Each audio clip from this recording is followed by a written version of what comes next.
วิกฤตปัญหาสิ่งแวดล้อมที่ทั่วโลกกำลังเผชิญมาร่วมกันจัดการขยะอาหารด้วยการกินแต่พอดีไม่เหลือทิ้งเปลี่ยนขยะให้เป็นประโยชน์เศษอาหารไปทำปุ๋ยอินทรีย์หรือแปรรูปเป็นพลังงานนำกลับมาใช้ใหม่ลดขยะลดโลกร้อนเราเปลี่ยนโลกเปลี่ยนวันนี้ธรรมะเพื่อชีวิตเสนอเรื่องไม่มีมิตรใดเสมอเท่าความรู้โดยพระเทพประสิทธิมนต์ไม่มีมิตรใดเสมอเท่าความรู้ท่านทั้งหลายก็คือการศึกษาเล่าเรียนเพียงเขียนอ่านการศึกษานี้ทำให้เกิดวิสัยทัศน์การศึกษาให้ทำเกิดโลกทัศน์ที่มองเห็นเพศภัยต่างๆท่านจึงเปรียบเทียบว่าเหมือนกับโคกระบือที่ตาบอดเขาก็จูงไปไหนก็ไปตกลมตกเอวตายก็ต้องไปเพราะว่าตาไม่เห็นนั่นก็เป็นเรื่องส่วนบุคคลที่ขาดสติขาดปัญญาขาดการศึกษาแล้วก็เช่นเดียวกันใครจะจูงไปอะไรก็จะง่ายเพราะขาดสติเพราะขาดการศึกษาถ้าจึงได้กล่าวว่าไม่มีมิตรใดเสมอเท่าความรู้ก็แสดงมิตรที่ดีมิตรที่แท้คือความรู้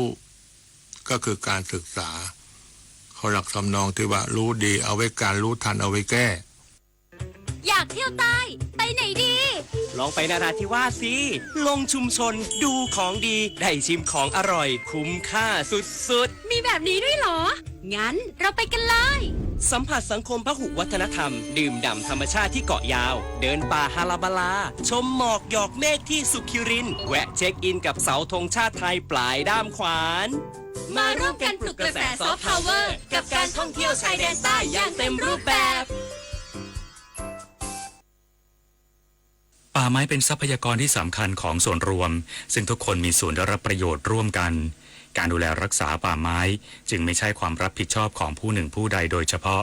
แต่เป็นความรับผิดชอบร่วมกันของทุกคนในชาติพระบรมราโชวาทพระบาทสมเด็จพระเจ้าอยู่หัวจบข่าวจุฑามารักษาพันธ์บรรณาธิการข่าวนฤนาถแข็งขันและยุทธพรบานเย็นอ่าน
มิ่งขวัญปวงชนชาวไทย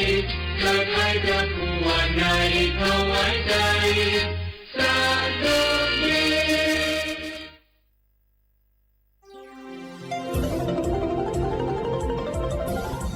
วิทยุแห่งประเทศไทยให้ความรู้คู่ความสุขสถานีวิทยุกระจายเสียงแห่งประเทศไทยจังหวัดเชียงใหม่ AM 1476 กิโลเฮิรตซ์สถานีวิทยุภาคภาษาชาติพันธุ์แห่งเดียวในประเทศไทยที่มีความทันสมัยเชื่อถือได้สร้างอัตลักษณ์กลุ่มชาติพันธุ์สู่สากล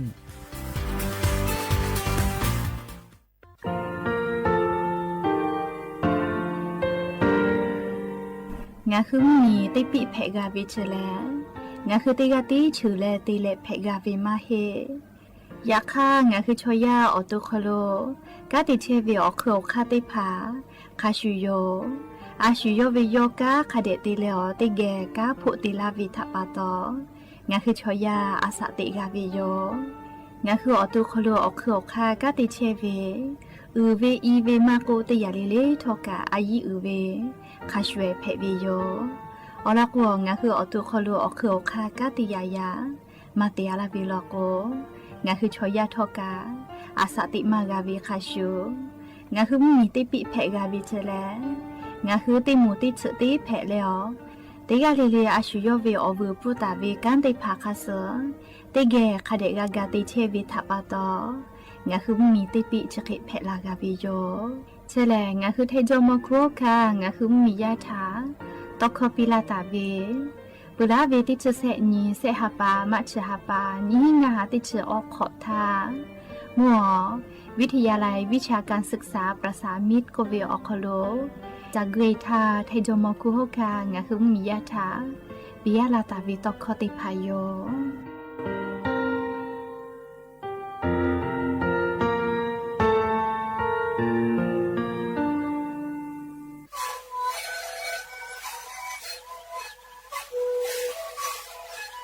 ชลิกูนกิยาแกเชเวออกข้อเชลและบุคคลตัวกูออกทีจังหวัดที่ไหนเอ็มนาบาเตที่โอหาสิจิขอกิโลเฮลิงเลงหลอกเอาพ่อออยาก็ชิเกนาลีกูและเตชินาลีเล่นถือเวออยาที่นาลีเคยแต่แล้วพ่อนาลีชาพยานลิงเลและหูคอก็ชิเวและงานและหูคอก็เชสนาโนคาโบเมดิโซ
Cha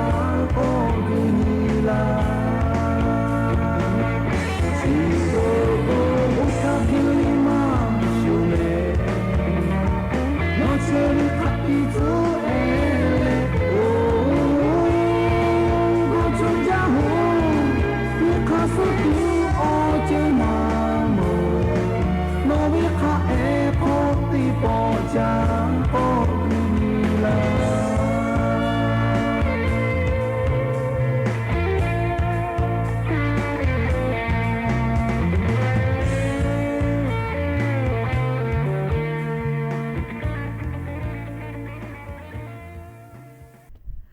บูดาจาวิโย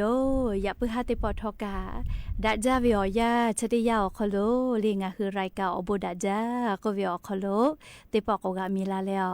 ชป้าอุปโลเชตาวิโอวิโอเนียราหุยาติพัทติแกอคอกะกอกะดะเกเชวิทัปปะตอ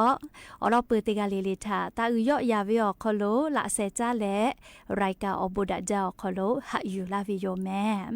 ยะญอสหปะจุเรหปะอคโลยะญหปะสุเสญีรันเพวิโยและจะขอโทษกันยี่ฮีอันชงะขอสุขโยหากวิววิวเนี่ยรักหุยาข้าพ่อช่วยพ่อรู้เชตาเวข้าคิดเพชเลตีกาลิลิกาจ้าเมดอเมจุเมกาเมเลอฮาเลดอซาเชอลินาหากวิววิวเนี่ยรักหุยาติพาวตีฮาเลเลวิวยาฮินาริควตาและกอนาริทักไกตีฮาเลเลงาคือรักหุคอรายการอบูดาจาAM ติฮิโอฮาสจิคกิโลเฮิรตซ์วิทยุเรดิโอพอและหุคอตอไกเชวิโยเปิดตาเลนยิพอติพอ Facebook Fanpage สวทเชียงใหม่ AM 1476พอกะไลฟ์สดติดต่อไกเชวิโยข้าพอซาพอจโกอุพอพอนาและนี่คือรักหุชอเจตาติแกโอกาปิดะไกเพวิโยแม่และอย่าเพิ่งหาวิวยาคโรทอกะยูเวลาตาเวมีพ่อเวซาตาอบูจอวิออลอติผาติเลกะนิมาซาตุลิควายติผากะยูเวลาตาวิโยเอกว่าอลอเปติลอลิงอ่ะคือติแกยูเวลาแลกาดะเจดะไกตุเวแลยะนี่งะคือไทมีกอคโลแพกไกเชเวอเจ้ายามุชามุยิมุกะมุหอพอจานดะเวซาตาอลอทะลิงะคืออลอปือยู่เวลาแลติแกกาดะเจดะไกตุโยแม่จุยจอปากรมอุตุนิยมวิทยาพ่อยุคืออลอซาตาปิลาตาวิแลงะคือไทมีกอคโลกาลาตุเวกุสพอนิชอนาริเวอยาอคโลงะคือไทมีกอคโลข้าพ่อเฉพาะโลกะติปอมุยิกอโลลามาวิเจและเลียงคือไทยมุมีออนาติตอแลภาคอีสานออนาติตอแลมุญิตอพ่อมุยีลามาจากไอตุโยจิแม่เลชดาปะตอเลสาตาพอหะอยู่และลาจละหะแพตอลาเวแฮปุขอวิกะลูลูลาเลมีปะเวมีกือยอเจลาเวอีกะโทเวจะได้ผาถาสาตาพอหะอยู่และกูแฮกูฟาตะเจมุยีลาจาละโกอีกะลูลูลาแคจาเวไม่กะมุยีลาจากอีกะตืออีกะถูเวอติติผาลอโกแลมอเยคือมุกอติติผากุจแตะเจอามาเตเลก็โกเลยันตาและฮาปัสขอนิสนิคากายนี่คือไทยมิงกอคโลมุยีลามาจาตุโยเจติยาแลงาคือไทยมิงกอนาติตอพ่อมุยีโลติดีมือคือลาตาวิโยเลชนะปะตองาคือไทยมิงกืออนาติตอมาโกภาอีสานเตเลมุญีตอพ่อเลอติชะได้เผาคโลมุยีลามาจากไอตุโยเจเฮกอวิโอเนี่ยละหุยาเกียวไคเพเชเลนะลีโนหุเกียวกะมุยีลาวล่าจิไหมวิโลก็มุนะเตเลอมุยีกะอาจจะใจลาวิเลยอยากให้จ้าวิโอเนี่ยหล่อวิเตแค่ตัวโกมากะเห็นนะเรียกกว่าวิโอเนี่ยละหุยาชุบป้าลุเชตาวิกะเรียเพชเชวิโอลอสตาติผาอยู่เวลาแล้วติแกเจดักไอเพวิโออยากงาคือไทยมิงกอคโลชุบป้าลุยานิมุยีค่ะคิมาเบหุตาเวขันยิปเซจัวเวเลนาเรียติแกน่าแม่งาคือไทยมีอนาติตอพ่ออยานี้มุยีติฮาวิอาสุดสเปเซเคเบหุตาลอเฮกยันงาคือไทยมีอนาติตอพ่อเรียงาคือจังหวัดจี้ใหม่จี้ให้ลำปางพะเยาน่านแพร่อุตรดิตถ์ตากพิจิตรพิษณุโลกและเรียจังหวัดเพชรบูรณ์ติตอพ่อขกายยานิเวียยามุยีติฮาวิอาสุดสเปเซเบหุตาวิอติติเผาโคโลเชตาวิเจเฮกติชะได้เผาโคโลติกาติตีมุยีลาให้จากไอตุโยเจเลขเตและยานี้เลภาคอีสานพ่อกาติฮาวิอาสุดสเปเซไทยมีก็เจอกาลิสุดสเปเซมุญตอพ่อฮีสเปเซลอแม่และไทยมีก็ฮอติตอขอสเปเซกุธิพอกาสุดสเปเซจิเมเลียยก็มุยชะได้ปืนแลคาทะคากาเวเลก็โคเลชะได้สอคโลเลนิเวตยาธา ฮาปัสขอนี้ข้าไกเจเรียมยีจอมาจาเวเคก็เตียเลกาเลก็เจเกลโลฮาปัสสนี่ฮีนี่กาเลมามีปาโลมือหือลาตาเวมุยีโลเตดีงาคือไทมีกอคโลกาก็โลลาตุเฮเจอยากคาไทมีเกลาซืออาดามาเลเอาไทพ่อหือเวจิแม่ฮาปัสสตาเลฮีนี่เวออยาเลเคก็มุยีจอมาจาเวงาคือไทมุมีอนาเตตอพ่อแลลิยันตาเลฮาปัสขอนี่ข้าไกจีแม่ลิขอเชเปเซตาเลฮีเชเปเซข้าไกแต่กาตาวิเจลิชดกาจุยจอปากกรมอุตุนิยมวิทยาพ่อยุคือฉันแต่นี่แหละอลอสาตาปิลาตาเวอยู่เวลาและเลียงคือลาหุยาติภาทาอลอสาตาติภาจะเขปิลาวิโยมก็จ้าเลยกะเลียงาคือจังหวัดจิ้งใหม่คโลเลียผู้ว่าราชการจังหวัดจิ้งใหม่ตาเลกาเลียงาคือจังหวัดจิ้งใหม่คโลละจะละฮะแพตอลาวิอจือพ่อต่อดะเลฝาพ่อกาติปะอมูทอเลียงาคือมียาถาสติปิลาวิโยกูเฮและฝาตะจิแม่เลียงาคือจังหวัดจิ้งใหม่คโลกายันตาเลฮาปัสขอนิคาไก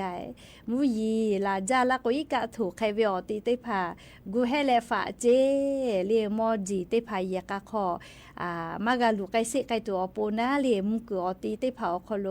กูจแต่และเลียมมีพ่อเวสาตาเตพากะคเดพ่อหาอยู่เจเลียงาคือติกาเลติกากาเลียคเดนิหาซาดักไกแม่เลียลอโกชดิคือเวอยาคโลแลนิเวตยาทางาคือไทมีกอคโลกามุยีกาลาละกนลาจ้าลีกะกะคาเคลานามาโสเจก็มาเวอเนี่ยละหุยาติเผาก็จะให้พวกขอวิกะเนี่ยแน่สกาสเทลูกะเตเวลาลุสเวลาเวลีอีกะชอจัตตอมากะแม่และอีกะคโลแลกาวากุกะมาจอแม่ชะดาปะตองะคือเลชดิเจเฮปุเฮคอโลเลลอกะฮักกะโลจ้าจ้ากะใจวิกะเลียมุชามุยีได้ผัดถักกะคาเดนเสแม่เลียลอกวงาคือไล่ปอเวียวยาวคโลเลียได้ผักผักวย่อจ้าใจก็ตีลอกะฮักกะนะเลียมุยีมาลาอยากให้อีกะหลอกคอพอมุยีลาเวลโกอีกะหลอกเก้ากะทิลุยาลาเลอีกะปูชเวลาเวแต่ก็แลงาคือเวียวนี่ลาหุยาติผัดทาลีเพชเวอ๋อเจ้ายาคาสเวสาตาติภาเราเปิดอยู่เวลาแล้วเลยจะเข้ามาลาวิโยแม่ก็จ้าเลยกาลียานิเวียยาแลฮาปัสเซนี่สฮาปาจูเรฮาปาคโลงาคือเลไทมีกอคโลมาโกมีเกอชดิสอคโลแลเตขอเลเลกะฮาปัสเซนี้สฮาปาจูเรฮาปาคโลแลบาราสติเลบาราสติเตพาเลมาเยวิออนแผวิเจเลียไทยคอลอกว่าวันปลอบถุงพลาสติกสากลก็เวนะเลียแล้วก็ International Plastic Bag Free Day เจเลียพลาสติกกาลปูพลาสติกเตผามาเยวินะเลียแล้วก็พลาสติกจะได้ผาแลมีกูข้อกาตุกะมาเกยปื้อเจไล่หาขอกาเยวิเจแม่เลียเกยทากะโกมีกอตุบากาเลียเตปอจะแกนูเลียมาดาวิอเปียวซ้ำสร้างคือซากโอคือเวลาโกกะชอยาชพุคลมาเลอานาเพวิโยวิญญาณละหุยาติเผาชบุติจุเวอยาเลชอยาเลชพุคลมาเลอานาเพวิชเลชูดอปาเจติเพวิมาฮิโลเจเลงาคือมาดาวิมุขซาเลจะแกตัวเวทักขยะตุบาเวอามีตุกะวิมุขเลมอทอกะวิมุขซามาดาวิชะได้ผาคาปุเอกาเลียอตอมาเพวิจิงะคืออชพุอปูนะเรียกโกอชพุคลมาเลอานาชะได้ผาทะจ้าดาเลชะได้ผาซาวคือเวทะปะตอแพกไกลาเวจิแม่ชูดอปาจิติมาเลอานาเพวิไมเลอชพุคโลเฮโกงะคือกะเลมาดาวิมุขซาซาวคือมาเวลโกแลลีเนี่ยคือชพุคโลกะมาเลอานาติผาแพกไกลาเวเจจะดาปะตอลียานิเวอยามีเกชะได้สอคโลบราสติกะลาปุติผาเลมาเยวิออนเพวิเจเคโกบราสติจะแกเลบราสติจะได้ผามาเยกว่ามาเยตุเลชะบุชอชูพามิชอตอวิกาเปจาขอลอเตเอกาวิกาเปจาเลเคโกบราสติเยวิยานีเลติกาเลกาตินีเยวิอคโลเจลาโกเลมิงเกชะได้สอคโลงะหือบราสติ ถ้าขยะเพะวิชได้ผ่าย่อยาลาวิมาจ้าที่แม่เลี้ยแล้วก็วิญญาณละหุยาติกาเลกามีเกิดชได้สอโคโลมหอกอกอเลวิมหอซาเลอปิดาเวเลมหอซาเชซาจอซาวิอเจได้ผ่างาคือมีเกิดชได้สอโคโลเชวิอยาโคโลโลจ้าแม่เลชดาปะตองาคือเชตาวิมีเกิดชะทางาคือมากาติลูและงาคือเลติกาติละเซกากาหาซาวิลโกนี่คือเชตาวิมีกุปือเลวิชเลเลดาไกตุโยเลฮอชฮอโมวิอซากาเคลาโกเลงาคือมีกโคโลทังขยะติพาเตฮาปาเลเตญิเลกาตุบาเวโลฟุงโอปามากาบาเจกะปืมาจาลอแมเลทังขยะติพาตุบาเวเลเฮกจกะยะนี้เลมีเกิดชได้สอโคโลบลัสเตออนเพวิเจแต่ก็แลเลงาคือละหุยาติพาทาอลอซาตาเกามาลาวิโยแมก็จ้าเลอะโลชดิเจก็จ้าวิอเนี่ยละหุยาติพาอยิจ้าปืเวอเจติพายามาสมิจพอกาทิลุลาวิโลกุมาชดิคือเลวิอเนี่ยละหุยาติพาจะดอมาต่อเลอยิจ้าปืเวยามาสติพายูกาวิโลกุกาอมือสมาฮิโอโลกุมาเลอเซสอลาสเจเลจวยจาวิมาเฮเลเขกชเวกายามาสโคลาสยูกาวิเจเลให้พวกขอตาหือลาเชียลาวิเจก็มายามาสขอลาสเจปโทเวจ้าเลข้าพ่ออยู่กาเวเลก็เลโนมีจื้องาคือไทยมีแลมามีจื้อเลแม่ฟาลัวมีจื้อเตต่อพ่ออยู่กาวิเจเลให้กว่านัดชื่อให้พวกขอผู้หลุลาเชลเจก็มาอยากก็จูหลุลาเวนะเลียละขินเชืองากาเซเชือกาเจเลียงคือไทยมีกระเป๋าทุบปึกกะสอเตเลนัดชื่อผู้หลุลาเชลาวิเจคเตเลตาญัวบ่ดาวิทัปตอนาเลนีกาตาญัวบ่แปวิเจนัดชื่อผู้หือลาเชเวนะเลมีชอตาปูบาลาเวนะโยกะมอบาเลเลียอตูหะพอเวเลเซชื่อเสชินตาปุเจยามาสยาไอสเจเล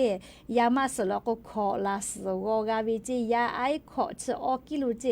โปโทจ้าเวเตปอโยเลยาก็ตาโยตาฮามีเจพอเลนะชปุโลลาปาทาบ่ดาวิอคโลนะชปุโลลาเวเลชอทานีกาบ่เปฮิเวเจออเยจ้าปุเวอเจเตพามีเจพอกาเทโลลาลอแม่เลเขก็งาหือยาปายามิทากาคาเดญหาซะแม่เลชเตปองาคือไทยมีกอคโลบะติปีเวแลแรงงานต่างด้าวเลพาสปอร์ตติโลลาเลกังกาจาเวแรงงานติพาอปูมาฮิเจเชลเรียงคือไทยมีกอคโลปูลาทากาบะเตลาวิมอจาวินะยาคาปูลาวิออยาบะเตเวอยาเยมอจาเวจิแม่เลชดาปตออาจุยารัฐบาปูลาทาบะติเชเวอยาเยมอจาวิทัปตอเลกอนอตุเลหะไวติปีกาไกตูอโปเลจะได้ปอกอจ้าเลเตลาเชเวติจืเจออสตาเตยวิมาเฮเลยากเตผาก็เวเลอบางมีชอกะบะปีแลไทยชอเตเวไทยมีเวชอเวกากือกาจอเวฮิอยู่ไกเปอก็แลจาเวนะเลโอเวมาเฮเจแม่เลเชแลเนี่ยคือขอยาลอยาติผาทะเจติปีเวเจเลขอยาลอยาติชกอชอเจองาคือไทยมีกอคโลเชลามอเจ้าเวเล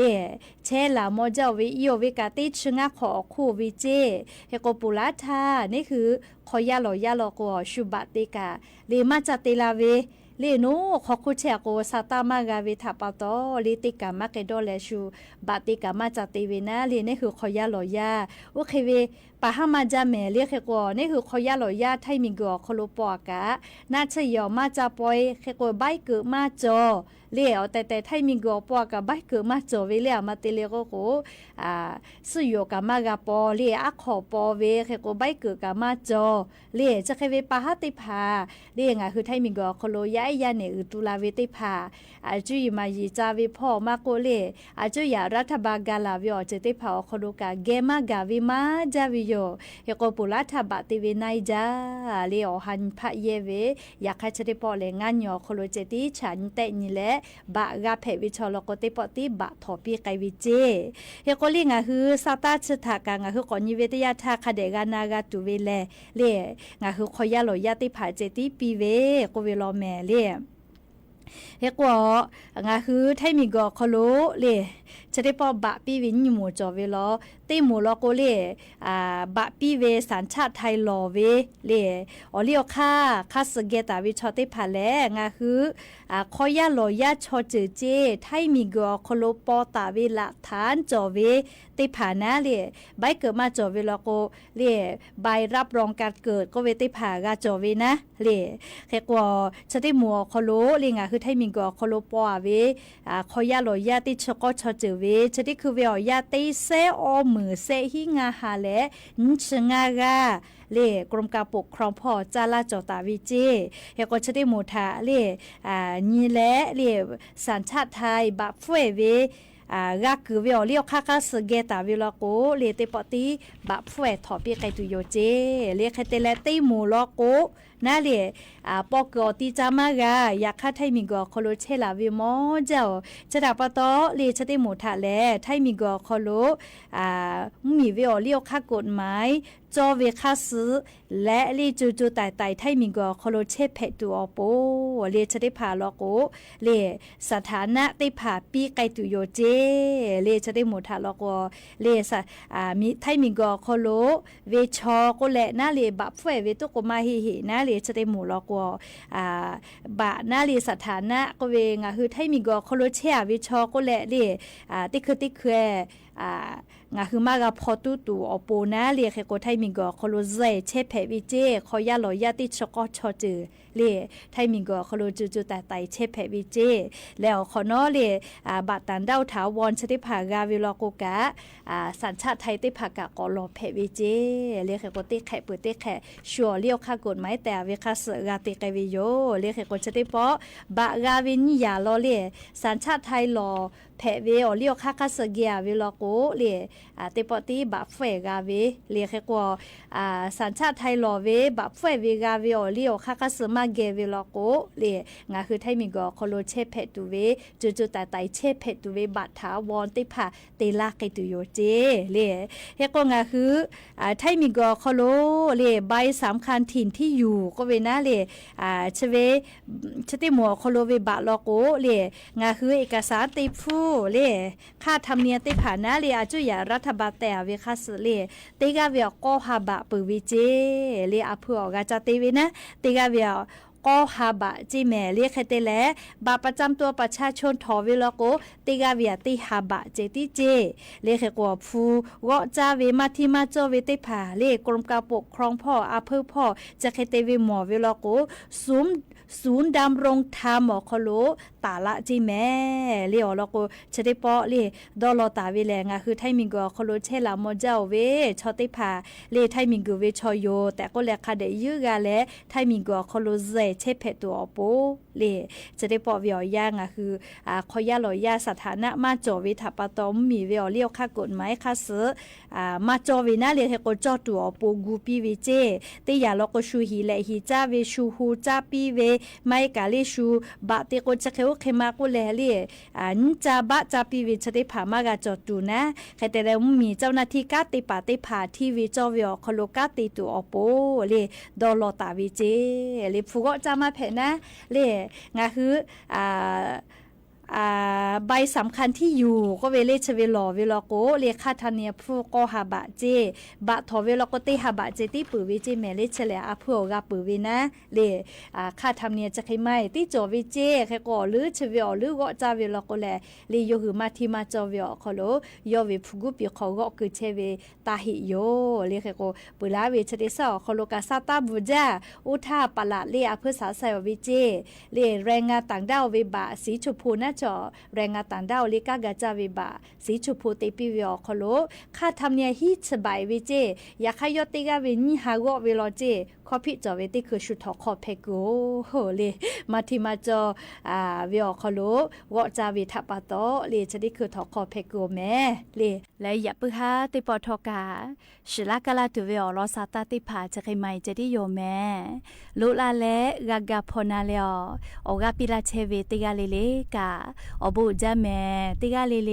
ซแม่กาแม่เชซาจอซาฮาเลดอซาปีอบูจา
สถานีวิทยุกระจายเสียงแห่งประเทศไทยและเครือข่ายทั่วประเทศเสนอข่าวต้นชั่วโมง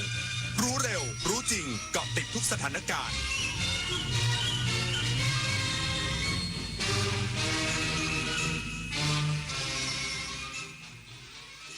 รับฟังข่าวต้นชั่วโมง 21 นาฬิกากับยุทธพรบานเย็นครับ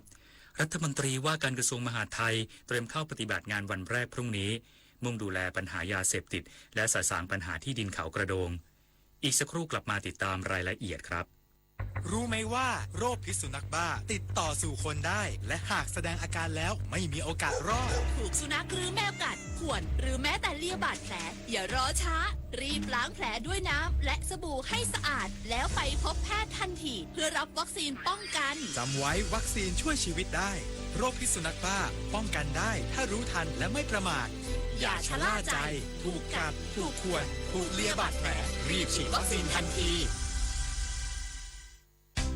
คนรักสุขภาพต้องไม่พลาดงานมหกรรมสมุนไพรแห่งชาติครั้งที่ 22 กับสวนสมุนไพรแห่งการเรียนรู้คลินิกให้คำปรึกษานวดไทย7 กลุ่มอาการชิมอาหารสมุนไพรจากเชฟชื่อดังช็อปของดีราคาประหยัดจากทั่วประเทศแจกต้นสมุนไพรฟรีพร้อมกิจกรรมเวิร์กช็อปและผลงานวิชาการนวัตกรรมสมุนไพรไทยระดับโลก 2-6 กรกฎาคมนี้ณหอ 11-12 Impact เมืองทองธานีเมื่อเราก้าวทันเราต้องรักษาพัฒนาและส่งเสริมผลประโยชน์เพื่อความก้าวหน้าสู่ยุทธศาสตร์ที่สำคัญเราพร้อมผลักดันกิจกรรมเชิงรุกที่สร้างสรรค์ในทุกมิติรวมทั้งสร้างสรรค์ความเข้มแข็งในภูมิภาคที่มีอาเซียนเป็นศูนย์กลางเราสนับสนุนการส่งเสริมและเชื่อมโยงในเวทีเจรจาการค้าการลงทุนเรารักษาสันติภาพเสถียรภาพความมั่นคงและความมั่งคั่งประชาคมอาเซียนประชาชนเป็นศูนย์กลางเราไม่ทิ้งใครไว้ข้างหลังมหานครแห่งอาหารและบริการหาล้านสู่ตลาดโลกซอฟต์พาวเวอร์ด้านอาหารปลากุเลาเค็มปากใบนราธิวาสไก่เบตงยะลาปูทะเลปัตตานีโคพันธุ์พื้นเมืองและแพะวัตถุดิบชั้นเยี่ยมของท้องถิ่นได้รับมาตรฐานอาหารสากลและอาหารหาล้านผลักดันให้เป็นพื้นที่มั่นคงทางอาหารสร้างเศรษฐกิจชุมชนเพื่อยกระดับคุณภาพชีวิตภายใต้ระเบียงเศรษฐกิจหาล้านจังหวัดชายแดนภาคใต้รองนายกรัฐมนตรีและรัฐมนตรีว่าการกระทรวงมหาดไทยเข้าปฏิบัติหน้าที่และมอบนโยบายที่กระทรวงมหาดไทยวันพรุ่งนี้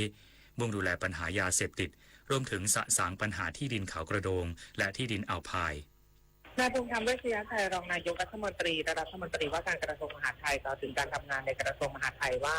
วันพรุ่งนี้จะเข้าทำงานที่กระทรวงเป็นครั้งแรกพร้อมมอบนโยบายแก่ข้าราชการโดยเน้นเรื่องการปราบปรามยาเสพติดการพนันออนไลน์รวมถึงเรื่องที่ดินเขากระโดงและที่ดินอ่าวพายจะดำเนินการตามภารกิจและกระบวนการโดยไม่มีการกลั่นแกล้งและยืนยันจะแก้ปัญหาทุกเรื่องอย่างเต็มที่ส่วนงานจะสำเร็จภายในกี่เดือนขอให้ติดตามอีกครั้งนายภูมิธรรมกล่าวได้ว่าหากต้องพิจารณาโยกย้ายข้าราชการภายในกระทรวงจะยึดตามภาระหน้าที่และให้สอดคล้องกับนโยบายที่จะทำโดยไม่เกี่ยวข้องกับการเป็นคนใกล้ชิดของอดีตรัฐมนตรีว่าการกระทรวงมหาดไทยผมธีราพิทยานนท์รายงานค่ะสำนักทะเบียนอำเภอเมืองแม่ฮ่องสอนเริ่มเปิดรับคำร้องสถานะคนต่างด้าวเข้าเมืองโดยชอบด้วยกฎหมายและมีถิ่นที่อยู่ในราชอาณาจักรไทยตั้งเป้ากว่า 18,000 ราย สำนักทะเบียนอำเภอเมืองแม่ฮ่องสอนเริ่มเปิดรับคำร้องขอมีสถานะเป็นคนต่างด้าวที่เข้าเมืองโดยชอบด้วยกฎหมายและมีถิ่นที่อยู่ในราชอาณาจักรไทยตามพระราชบัญญัติคนเข้าเมืองพ.ศ. 2522 สำหรับบุคคลที่อพยพเข้ามาพำนักในประเทศไทยมาอย่างยาวนานโดยตั้งเป้ารองรับกลุ่มเป้าหมายกว่า 18,000 รายเพื่อสร้างความมั่นคงในสิทธิขั้นพื้นฐานและสถานะทางกฎหมายให้แก่ผู้ที่เคยอยู่นอกระบบซึ่งจะช่วยให้สามารถเข้าถึงบริการภาครัฐและร่วมพัฒนาสังคมได้อย่างเต็มศักยภาพโดยสำนักทะเบียนได้จัดเตรียมบุคลากรรองรับและอำนวยความสะดวกแก่ผู้ยื่นคำร้องอย่างต่อเนื่องและวันนี้นายเอกวิทย์มีเพียรผู้ว่าราชการจังหวัดแม่ฮ่องสอนได้ลงพื้นที่ตรวจเยี่ยมและติดตามการดำเนินงานเน้นย้ำเจ้าหน้าที่ให้การให้บริการประชาชนเป็นไปอย่างมีประสิทธิภาพโปร่งใสและเป็นธรรมทั้งนี้ผู้ที่ประสงค์จะยื่นคำร้องสามารถติดต่อได้ที่สำนักทะเบียนอำเภอเมืองแม่ฮ่องสอนในวันและเวลาราชการพร้อมจัดเตรียมเอกสารส่วนบุคคลที่เกี่ยวข้องให้ครบถ้วนหรือสอบถามข้อมูลเพิ่มเติมได้ที่โทรศัพท์053-695-560ขวัญกมลชื่นสนธิพันธ์สวทแม่ฮ่องสอนรายงาน แม่ทัพภาคที่2เชิญชวนประชาชนเที่ยวชมแหล่งท่องเที่ยวตามแนวชายแดนร่วมกันกระตุ้นเศรษฐกิจชุมชนและขอความร่วมมือใช้สื่อโซเชียลอย่างมีสติพลโทบุญสินพาดกลางแม่ทัพภาคที่2กล่าวภายหลังเป็นประธานในพิธีถวายพระพุทธรูปหยกณวัดป่าอีสานเขียวตำบลดูทุ่งอำเภอเมืองยโสธรจังหวัดยโสธรว่าพื้นที่ตามแนวชายแดนไทยกัมพูชามีความน่าสนใจหลากหลายโดยเฉพาะปราสาทหลายแห่งเช่นปราสาทตาเมือนทมปราสาทตาควายปราสาทตาเมือนโต๊ดจังหวัดสุรินทร์หรือผาหมออีแดงจังหวัดศรีสะเกษที่ผ่านมาตนมีความตั้งใจอยากให้พื้นที่ดังกล่าวเป็นแหล่งท่องเที่ยวตามแนวชายแดนซึ่งทั่วประเทศบางคนอาจยังไม่รู้จักจึงอยากให้ไปเยี่ยมชมเพื่อร่วมกันกระตุ้นเศรษฐกิจชายแดนและไปให้กำลังใจพี่น้องทหารหารด้วยนอกจากนี้แม่ทัพภาคที่2ยังขอความร่วมมือผู้ที่เสพข่าวสารผ่านโซเชียลมีเดียอยู่ในขณะนี้ขอให้มีวิจารณญาณมีสติตรวจสอบที่ไปที่มาของข่าวต่างๆให้ชัดเจนดีที่สุดควรเป็นแหล่งข่าวของทางราชการเป็นหลักหรือสอบถามผู้เกี่ยวข้องเพื่อป้องกันความเข้าใจผิดและเพื่อความสงบสุขของประเทศชาติต่อไปกฤษดาสุนทรสวทสุรินทร์รายงานจบข่าวยุทธพรบานเย็นอ่านรับฟังข่าวครั้งต่อไปเวลา 22:00 น.ครับติดตามข่าวที่นำเสนอไปแล้วได้ที่ www.thainews.prd.go.th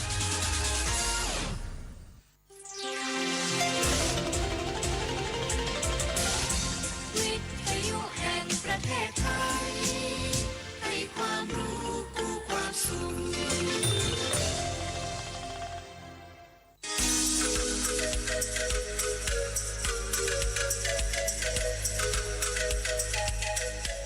เพราะเราอยากให้คนไทยทุกคนยิ้มได้และยิ้มอย่างมีความสุขเพราะคนไทยทุกคนมีสุขภาพดีทั้งกายและใจฟังรายการสุขภาพดีวิถีไทยสถานีวิทยุกระจายเสียงแห่งประเทศไทย FM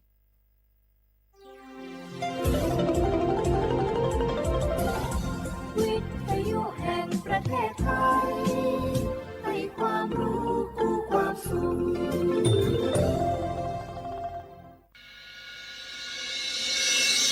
สถานีวิทยุกระจายเสียงแห่งประเทศไทยจังหวัดเชียงใหม่ AM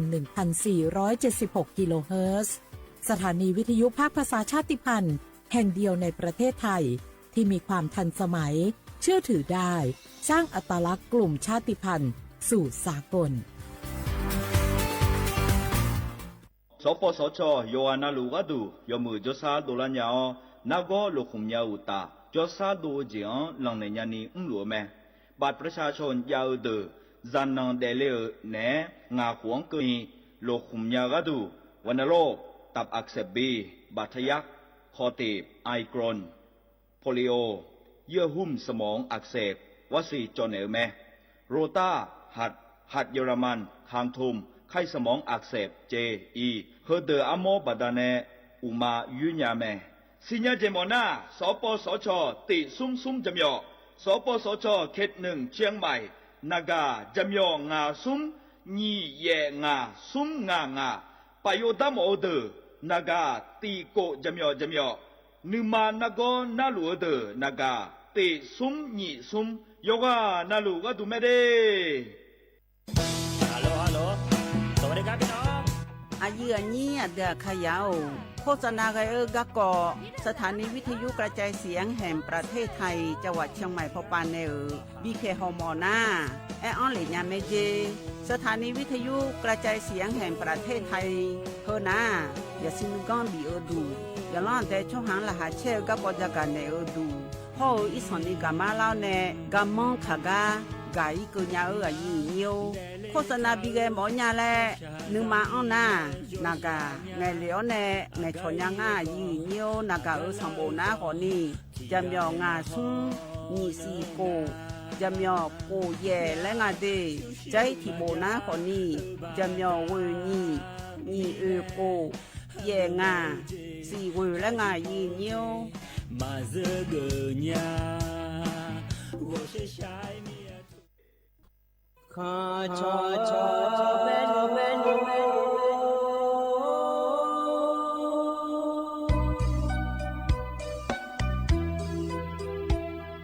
za ni cho ku le nga do wo tu ya kha ba za ni cho mo le nga do nga cho ya kha ba 错怕马西走茶路那一个，什么个那马西过来呀一个，不努马西啦，错了马就领啊接，马西啦。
ดูทอมายืเนียวยุ่มจีแกยืนี่ในพยาทนจุลาแม่ยืเนี่ยยมินาลุทนจุลาลุ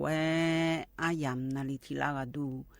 นาลิเวลาเนเชลังเกเนียวทนจุลาเนก็กอที่เจจื้อพยาจากาในลาแม่ยืเนี่ยยุ่มจียืนี่ในทนจุลาอเดือเขาอันนองหน้ายาที่น้องเกล่างาอีนาบาลาสีนาขอนี้กองลาและคู่สีอาโขนาขอนี้เซติโคมิชเมออันนองนาขอนี้วันพฤหัสเงินน้องเกล่างายืเนี่ยวัที่สุ่มเงินน้องบาลาสีเสียงสิเลกาขอนี้พังอายาตาโกเชเย่โคอายามที่น้องสาที่น้อยเบียร์จีก็อยู่ดื้อมาควายยืเนี่ยยืนี่เดือขยายอยู่วันนั้นลูยังมีจะสัตว์ดูโจดูหรอยืเนี่ยอยู่วันในฮัมโดมันนุสันเนี่ยอยู่ช่างเทดาญาแหละช่างเทดาลอยยืเนี่ยที่น้องสาที่น้องนาขอนี้นุ่นอีสานนุสันนากามาอันเดยืเนี่ยเดกามาอันน่าจะจ้าขอมาคือเบอร์ยืนี่ถึงมีเนี่ยอยู่ฮัมโดยังมีจะสัตว์ดูพออยู่ข้างช่างเทดาลอยยืเนี่ยเธอยุ่งจีกันด้วยอยู่จนน่ารู้จักกันล้านในทอนจุฬารู้ว่าก็กอจักกันเนี่ยนายตัวเนี่ยชักกันบินอาหารและอาศัยสายไงชิบุกาและบินอาหารดามายืเนียวอินุมอาดมเป็นไงอุเยอุชักก็กอที่กอดูจักกันเนี่ยนายตัวเนี่ยชักกันและบินอาหารดามายืเนี่ยอุเยอุชักพอปาฮอลูดาตัวเนี่ยจักกันเนี่ยน่าล้อยืเนียวก็วัดที่สุ่มเนี่ยวัดที่โกกุนีเจยืเนียวเดเธออุเย่เนี่ยอีจูดอมจอนเลกายกข้าชันเทดาเจแล้วตัวงาเทมันนูกาอีจูบิดอมจอนเลนุมเจยืเนียวเดจังหวะพอไปเลยนะขอนี้ล้อยืเนียวดีมาผ่านเหนือพอไปอุเย่ชันนี้เย่เมียในอีจูดอมจอนเลยยาวเฮนาวูยมยังก็จังหวะงาเดยืเนียวเดถึงมีในชันเทดาล้อยืเนียวอินวัตที่สมบูรณ์ยืนี่ถึงมีในวัตที่สมในวัตที่โกกนี่นะขอนี้อุเย่ชันนี้เย่จังหวะเฮนาล้อยืเนียวจังหวัดแม่ฮ่องสอนเชียงรายพะเยาน่านแพร่เชียงใหม่ลำพูนลำปางอุตรดิตถ์จังหวัดตากจังหวัดพิษณุโลกพิจิตรฮ่อเพชรบูรณ์เดยืเนียวเดอีสานนี้เย่งอาเจดีมาภาคเหนือพอป่าตอนบนและงาแถอนาวิบาภาคอีสานพอป่าเจยืเนียวภาคอีสานพอป่าละตาป่าพยองอาเจยืเนี่ยน้าก็ในนาขอนี้เธออุเย่ก็เย่เฮนาลอยยืเนียวเธอก็อดีมาไทยเหมือแต่มาเงอลาวเหมือนโลเวียดนามเหมือนโลแหละเธอเวียดนามเหมือนหน้าวันเชียวขังเจเดยืเนียวเดน้าก็ในนาขอนี้เธออดีมาภาคกลางพอปลาและย้อนในบ้านน้ำทะเลพอปลาเยอะเอาแรงงานเนี่ยยืนี้เธอไม่เนี่ยเฮ้ยมีน้องดูนะขอนี้อย่างนั้นแต่ช่วงหาอุเยติกานาเยติกานาอิสอนนี้ค่ะอันนั้นก็จะไงเลยขอพายเย่รวยลอยยืเนียวอีจูนี่เลี้ยดูแลนะขอเนี่ยมีนี่บยอนจีถาเมียเธอมิชาตัวไปนี่เลี้ยยกข้ามายาเมียรอมียกข้ามาพายนี่เลี้ยยาเมียรออีจูมาบิวอียาเมียอยู่หาจอดูจะดูไปอยู่งานเจเดยืเนียวเดอยู่จอนาลูอยู่จอช่างล้อนะ อยู่ข้ายองเจยืนเนียวคณะคนนะขอนี่เธออยู่ห่างจกุจญาก็กงานจะเล่บอกเย่ผู้หลายเย่ในเดือดละพากันนะขอนี่ฮอลิดาเจเดนะสลันดาข้าวเดือดรอเสียลูผู้หลาเธออาศีผู้หลาสีจะเล่ผู้หลา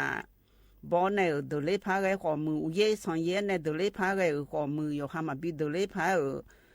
เธออุลาผู้หลาโตเยอะโลแล้วหรอมาบีโชเจเยอะโลแล้วเสียรอยยืนเนียวอยู่ข้าฮอลิดาเจเดยืนเนียวเดน่าจียังไงข้าฮอลิดาเจอุเย่คุโลเย่ไงจอจะเล่จะนะผู้หลาบอกขอนี่เธอจียังบอกจียาจุสามาดูแล้วก็ปีละยังไงเนี่ยยืนนี่อยู่ข้าฮอลิดาลอยยืนเนียว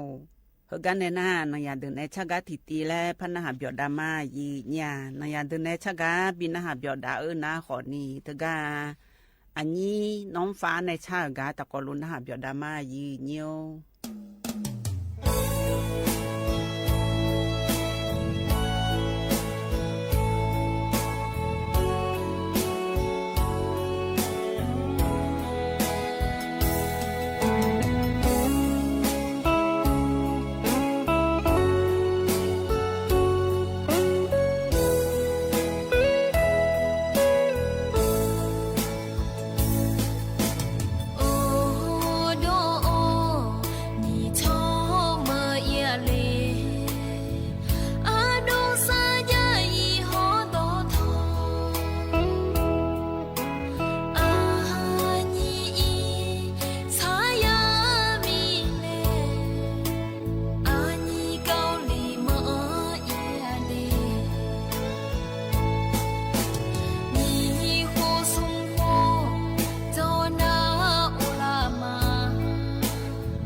yo khoi ola monya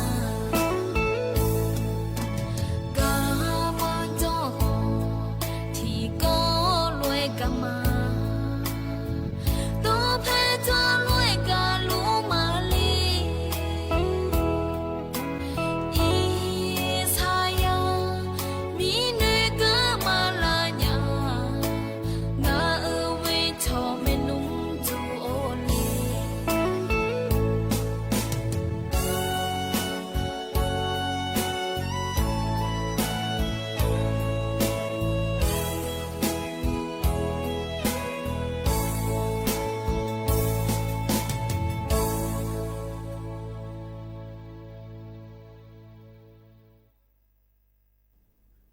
no ya de ne chaga ya na ha ga le ga ne na ga ko pha ja ga da ne nya yi nya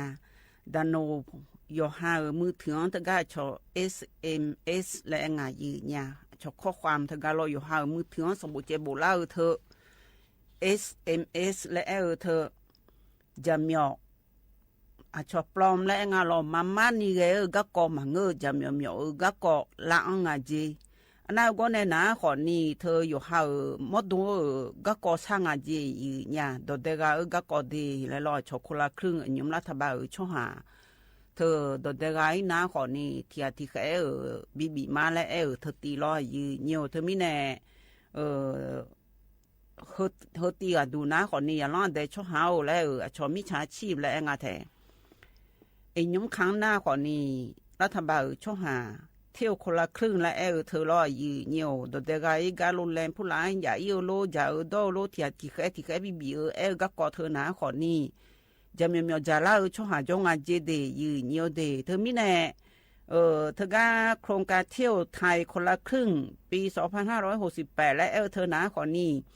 SMS และเธออยู่หันจะมีเล่าเธอหนาขอนี่อยู่หาก็ก่ออายุมังส่งในลาแล้วตัวรู้อาเจและอันนุ่มยันในญาและเสียรอยยืเนียวเธอมิแน่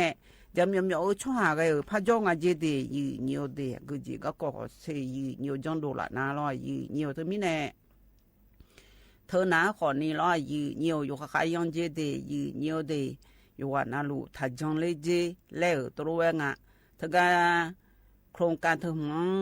เธอหนาขอนี่อัชชาลานาขอนี่อยู่หาอยู่มือพระชดเชี่ยวและมังเงินนาขอนี่รอเธอชอโลถืออันเนี่ยกุเลอเดกูอ่ะนะโลสักเลยเดแล้วตัวรู้ไงถ้าจังเลยเจเดยืเนียวเดอยู่กับชดเชดาลอยยืเนียวใจที่ก็ดูยืเนียวพระจักรเนี่ยเฮนาลอยยืเนียวตะกาจังหวัดเชียงใหม่ละเฮนายมแหลมลูกมาเจชอเธอลีเลและไงยืญาดอโตทียาตาสีเชสีผู้เธอกอนทุมแม่และเธอรอยืเนียวก็ทุมแม่และยาถารอเธอรัฐบาลในก็ทุมแม่และยาถาเธอนะขอนี้ยาเสพติดมาบิยานีก็ทุมแม่พอบินเนี่ยบิมดาวเธอยาเสพติดมาบิยาและฮอลดาวผู้เจเดยืเนียวเดเธอไม่แน่ยืนี้เดขยาเดเธอเดชก็ทุมแม่และยาเดพวงจนาอยู่ว่านาดูมากงเฮกาพายเลนายุ่งสองมีแล้วดูไงรอยืเนียวแต่เธอการโรงพยาบาลสารเกือบว่าอำเภอพร้าวในจังหวัดเชียงใหม่พออังการอยืเนียวบ้านทอหนองหานเธออาจจะเจอหน้ายืเนียวดันโนที่ย่อยดันโนงั้นเธอมีชอยเลยเธอการหลุดล้านในเธอการหลานหลุดล้านในมากูหายืเนี่ยยุ่งสองนะกูแล้วเลยอยู่ว่านาลูฮะเจกันในกูรอยืเนียวนายมมีการลันนาฐานในย่อยยืเนี่ยชอยาเสพติดผู้ละก็ก่อตัวรู้อยู่ข้างกูเดและหรือว่ายาเสพติดถอนในและยากามาสิงห์เบอร์และหอแนวเลยมางานจีบิเดนามาบิเดนาขอนี่เธอเหาะมังไงชอยยืเนี่ยอยู่หาตัวด้าหอหน้าอีอและตัวรู้เนี่ยละแม่รองานนะขอนี่มีมันก็เพื่อหาดูในพระช่องเบอร์ยูสอดูน่ารอยืเนี่ยตัวมีเนี่ยอยู่ข้างกูงานเดยืเนี่ยเดอยู่หาโลอยู่เมื่อก็จอยอยู่เมื่อเธอก็อยู่หาโลเธอภาษีผู้ละจีมาโลและมีอยู่บางทีจะมาทอนี่และช่องมังเอิญน่ะยัวช่วยยาเสพติดอยู่กับบิคอลือดาวเมียอยู่กับฮอลือดาง่ายยืเนียวแต่มีได้ง่ายยุ่งจากกันเนี่ยเฮยาเสพติดก็ก็เมียเธอตีดูจะลักกันลองเนี่ยลอยยืเนี่ยถ้าการในสิว่า ท่านมีการโนและคู่รองผู้ว่าราชการจังหวัดเชียงใหม่เฮอนาขอนี้ร้อยยืเนียวอียุ้มนาขอนี้ลีเอสเลนและไอ้ง่ายยืเนี่ยดอตโตทียาตาสีเชสีภูจังหวัดเชียงใหม่ละเฮอนาขอนี้กรรมการเหมียวบิเมอเชโดฐานในบิเมอเจว่าที่สมเชตีบาลาสีเฮสีละเฮอเลยมันทาจีมาเจเธอปาบิชังไทยดาช่วหามามูลอยกานาลูเธอกากอทุมแม่ขอแผ่นดินแล้วเปียเยเดอผู้ยกานาลูยาเสพติมาบิจานิฮอลไดเจเดยืเนียวเดนาก็ในนาขอนี้มี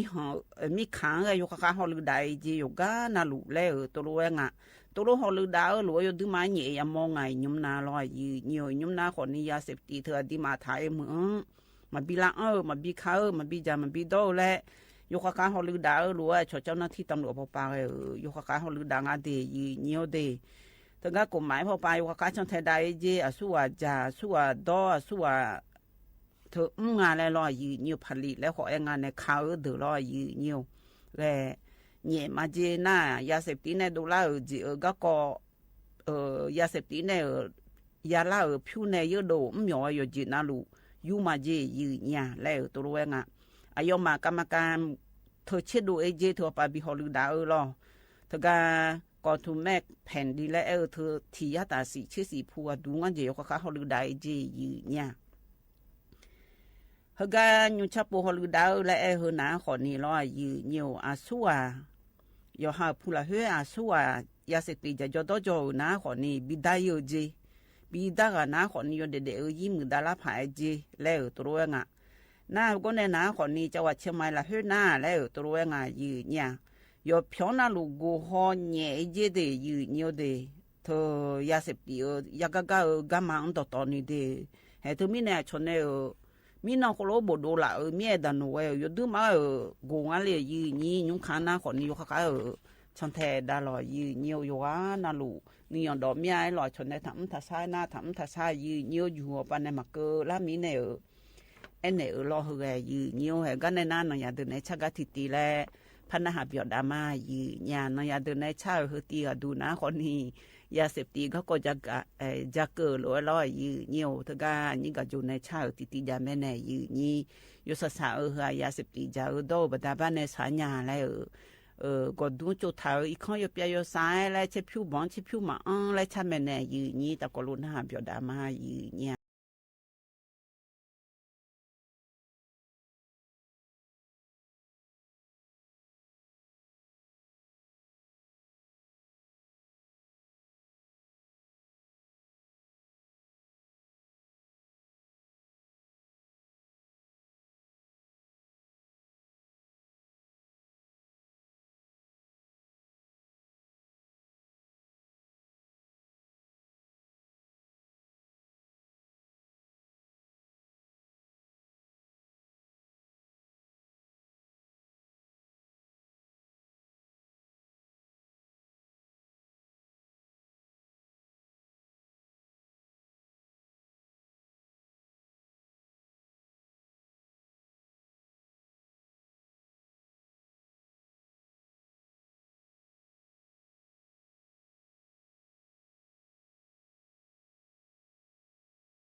ใจที่ก็ดูนาล้อยืเนียวเฮกัดเจอไอเหลือเฮนาขอนี่จีบาก็กอนาขอนี่เฮยามมันเงินน้ามาอันยาดีแล้วล้อยจิมันนาไงเธออุศปานในนาลีนี่แหละนาลีชิดนี่หลานเนี่ยบ้านนาลีนี่หลานก็ดีแล้วล้อนาลีนี่หลานในบ้านนาลีงานหลานก็นี่มาดีแล้วงานหลานเนี่ยนั่นตาปาอันยาดีแล้วล้ออายามนะคนนี้มาไอจีแล้วขบอแต่ไอคนนี้ก็เจอเลยเธอยองพอในไอถ่าเฮนะเฮงไงยามมาอันยาเดจีบาเดและชาจูถ่าเธออินยมนาสมกาเดยืเนียวเดอายามอารมณ์มาบอนีบีอันยาและสมกาชาจูถ่าโจลองอาเดยืเนียวเดวัที่นี่เชสีบลาสีโกเสียนเนี่ยดอมเบดาลามาจีสมกาอยู่จนน่ะลูกอันยาและชาจูหลงเฮนาลอมีอายามอารมณ์มาเอบอนอยู่จนน่ะลูกอันยาและน่าสมกาดูเดที่กาดูเลและเงินนาขอนี่เธอกาอาชอสนามบิลละเฮดายังฮบิจิโออีลาชออดิมาไทยเหมือนในอาชอเหมือนอีโดฮบิกาดูอันเจฮบิเอาจิลออีแล้วโลเดลอยืเนียวละอีโดลอชอเธอเที่ยวบินละว่าประเทศและงาไทยเธอกาติกาเจนี่ก็ดูเลและเงินนาขอนี่ล่อสถานบริการและงาแถสถานบริการและเธอหนาขอนี่อย่างล่อได้ช่วหาบิดอและพองฐานเนี่ยบิดอล่อยืเนี่ยยมายองพอยองชาถากาหังเงินก็มาบิอันยานี่ล่อเธอสถานบริการและงาแถกฎหมายว่าปนัยยองชาดวงสมกาดูเลและเงินนาขอนี่โลแลมันเจเดยืเนี่ยเดโลแลมายมานายมือพายองชาถาเมียเธอมีเนี่ยสมกาจังถ่าเธอหนาขอนี่ฮบิกาดวงอาชอเธอเที่ยวบินละว่าประเทศและกาลออาชอมีหังอีโดดวงลอละอันดวงลออาชอมีหังช่อหาลอน่าสถานบริการและเธอบีโมวาดูแลยองจังถ่ากาสมกาดูนาขอนี่โลแลมันเจและจากกันเนี่ยก็กองอันเดียเนียวเฮนาขอนี่วัดนี่เชสีบลาสิโกเสียงเนี่ยต้องบีเบดามาเจใจที่ก็ดูนาล้อยืเนียวเฮกาจะมาเมือนาล้อยืเนียวเธอมีน้องจะห้องอาศีชีหาที่มอเจเดยืเนียวเดวิบาโชอุทยานแห่งชาติสุเทพปุยพปานเนอโดงาเจยืเนี่ยอาคือในบิเทลเนลออาคือในบิเทลเนอโดชีหาเธอมอนาขอนี่ยักคุมอาชอยักคุมซุมอากอนโจเธอล้อยืเนี่ยล้วนน้ำและเธอเฮก็อาเจชุดตุเล่คือในบิโกเธอมานาอยู่เมียกานางอาเจแล้วตัวรู้งายืเนี่ยเธอมีเนี่ยเธอก็ชอเธอก็อุทยานแห่งชาติพอปาล้อโดยจ่ายบินเองชิหาติมออยู่ดูในจงงาและลอยยืเนียวเธอก็เธอหน่วยพิทักษ์อุทยานแห่งชาติทอป4แม่เหียเธอกางาแถยืเนียวแม่เหียพอปาเดยืเนียวเดน่าเจ้าหน้าที่เธอเดือหอยนาขอนิลาสาวและหมอโยกาบีอีงาจียังลาซาดาวหมอโยกาลอบีอีขอนิลาซาขอมาลาซาทานยาเจยืญามันนาจิก่อนนาเจอเมียอินยมซีซอเมเจแล้วตัวรู้เองอ่ะเธอมีในอุทยานแห่งชาติปานเนอเนเฮนาขอนี่อินยมนาแล้วตัวรู้เองอ่ะยืญาอชออคือยาสมาบอกเธอยมยาจงอาเจเธอมีในจียานบ่ชงโจจียานไงทั้งผู้ทั้งยูนาตุโรก็เอยมยาปูเมจิก็เสลอยืเนียวเธอบดาบ้านในรัฐบาลพอในอาคือฮอลือดาพยองฮอลือดาเดืองเนหมอและเฮนาขอนี่อาคือยมมือพาบิฮอลือดาหมอยาและลอยยืเนียวมาเงนาขอนี่จียานบ่ชงจียาตุทั้งผู้ทั้งยูนาขอนี่ก็เสแล้วก็จียาที่น้องสาธิน้องจุเลยแท้ๆงาและจียานดูเลยงาและลอยมือพาบิฮอลือดาหมอยาและมาฮอลือดานาขอนี่ยมือพาเทยาบอเบเลและยาผูและลอยองอาคือเธอล้อยืเนียวเธอก็ดูยุบเปิดดาวคนนี้อินยมหน้าเธอชี้หาเจโดเหลียวแน่อาคือในบิเทลคือในก่อใจอยากคุ้มผู้ละชุดทองเธอมาไนสันนาเล่เมียมาจนเทชุนี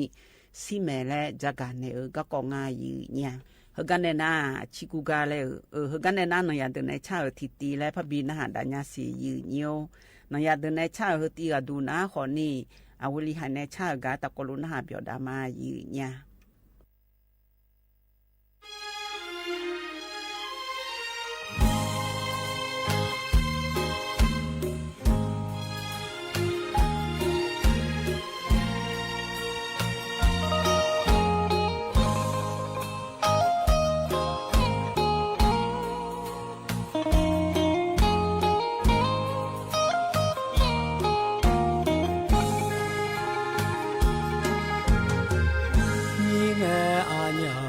普拉个中哎，咖喱好呢，提高路哎的，我一马来，我个马都好啊，一那个啦哎啊，提嘎呀叫，嘎不。chờ mi lô gạo nề mò mà lô thì có lô e đèo thì gì cho mà lên nương nghe là xa mi nè nó về mà cho nè là giang nghe nơi đô la na họ xì nhà ni nong cả nhà ít chú đó nghe pan nơi đô la họ ni từ từ nhà ni nong cả nhà ngàn chỉ ye khô nghe chờ mi lô gạo mưa mi luang ga nữ ga si kha giáo nè mà biểu ý nhà chế khô yam ya ing nong te nè đô la nhà chờ khô mà lên đường nghe cứ gió nè mà pha bia nhà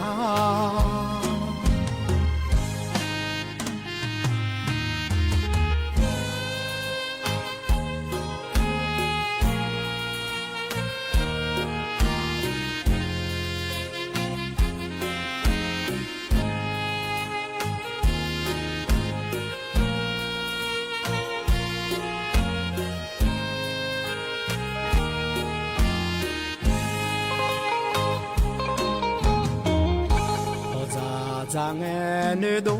la na họ xì nhà ni nong cả nhà ít chú đó nghe pan nơi đô la họ ni từ từ nhà ni nong cả nhà ngàn chỉ ye khô nghe chờ mi lô gạo mưa mi luang ga nữ ga si kha giáo nè mà biểu ý nhà chế khô yam ya ing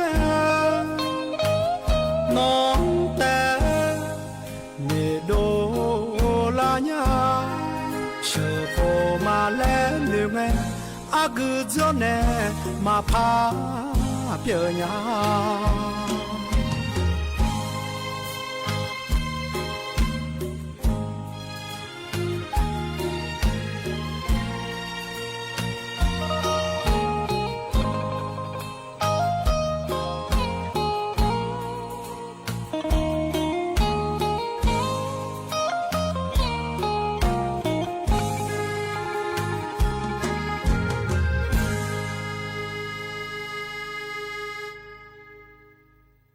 อาวลีหันในชาเรยันนะฮะเบียวดูอร่อยยืเนียวกันแน่นาเธออายุอาจจะยาและคู่อันเนี่ยชิกัวกาตะกลุนะฮะเบียวดามายืเนี่ยโอ้ฟ้ามาซาเลเลเดมียโอ้ย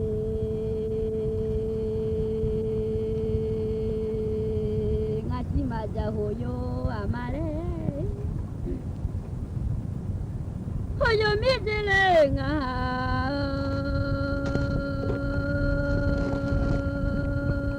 ti ga ya o do de ni ga mo a solo na le we do de ni mo le mo nyu lo na o mi ma che gon kha o so ka nga le mi di nga ga do mi ti yo ga le ma ko le ho yo che mi do mi ya le ti yo ga la oi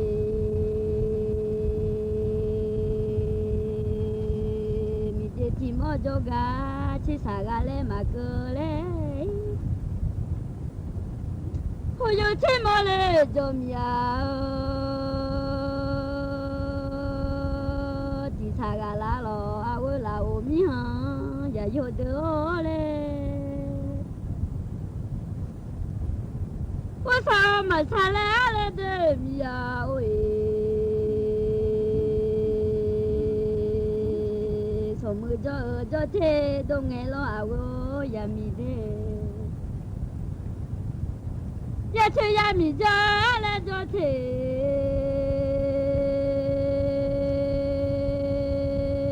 ma do nya lo de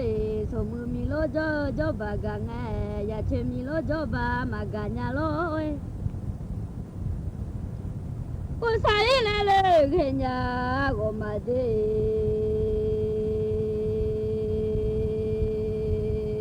sa e mi ya nga lo ma sa ya che ya mi nga le pula cho ju ga le do te i ma na le ni so mu he ji ya le mya go a ya le oi nga jo lo ho yo le ko nga jo lo ho yo le ko ba ku ho oi lo ji gu le ti jo ho la mya ma de mi ha ya yo de oi ada lo ji ya le mya si asu ya o pu lo la ma je do ma ju le ni lo ji mya ma su le ti jo ho la le oi ada lo ji le mya gu aya de lo ji mya ma gu le ti jo nge ma ne ma do che ba mi lo nga ha bo jo de ajo ma do le che ba ya mi nga la ma ne bo jo do le a cha kha ti se ma nga lo ajo do le a la sa ti ja ma nga lo de go sa sa mi a nga lo ma sa ya che ya mi ya le a ho ji ge u sa le de ne cho da ga u de a cho ge de le a sum se ho he so ni mya no wo sa mya cho ge de le sum se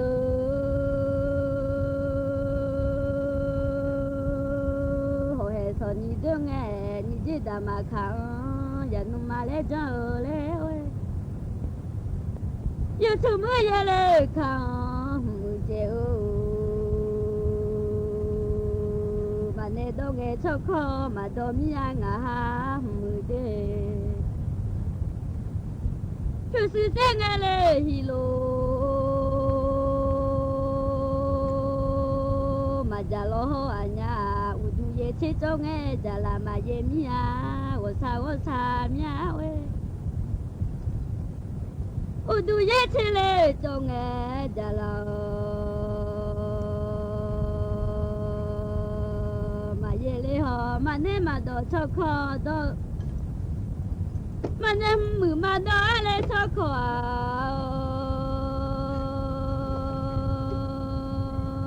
ma do lo nu tu tu ma te hi lo ma ja lo nu a do ku a yu ni mo sa pha mu ho le oi cho nya ni le ni mo sa nga mu ho cho mà hôm nay thì cho phía mồ nhà mà mưa đê cho mà mưa hôm nay là thì cho phía nghèo thà mà mi ya cô có mà lê họ lê ơi ba chơi lê à là đưa hè đủ là hôn nè để gà nó dài mà phong lì họ wo sa nhái cho mà mi chỉ à lê ngà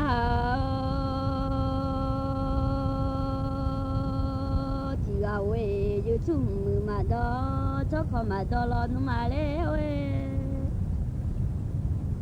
yêu chung mưa quê lá lê gai cha nghe ơi không lo mà mưa chỉ lo mà chung lên đi à cho chế mẹ chi bà lê dễ mò nhà lê cho mà mi chỉ là lê ngà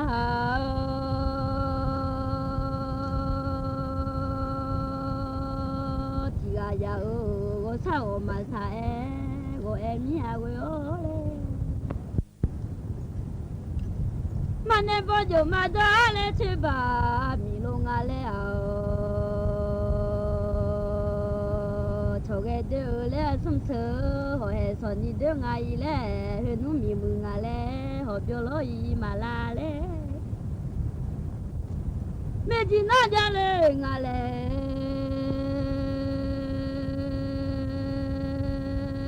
chế mà la nó bà la nằm mà chỉ xíu giờ nhìn thằng so ya cú trâu nghe lẽ ơi hết nó mi mùi tê ya lẽ thì phù mà cho lẽ mi đứa tê thì ha mà thì mi mới giờ mưa lu chỉ cả mà đi lẽ cho nghe ô sao lẽ được ni pu ma lu cho cái đứa lẽ lo nung hồ yo pu mi lẽ ơi chỉ cái đứa này lẽ là sa lo lẽ đó thầm chế để số mưa ya du nhà cứ lo đứa cho cái đứa lẽ sum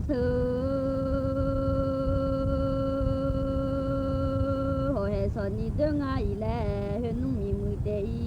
chỉ phụ mà cho lẽ ơi mi đứa tê lẽ chỉ ha mà thế đê chỉ cho mà mi dê ngà ha chỉ gà ya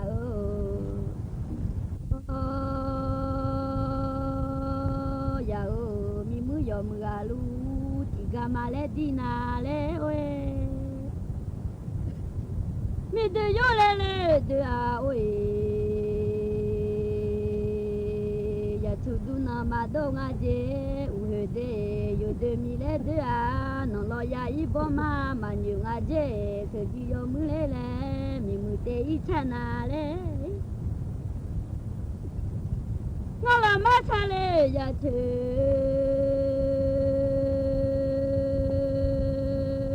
ya mi ya le ya ho sa mía ơi, sao thế nhỉ cả mỏ lên cho lo na ơi, mà nên bỏ dù mà đó chỉ ba mi lô ngà lẽ ba sơ lô lô chỉ để phun lên nghe lẽ, phun lang yang đồ bia yu lên mưa từ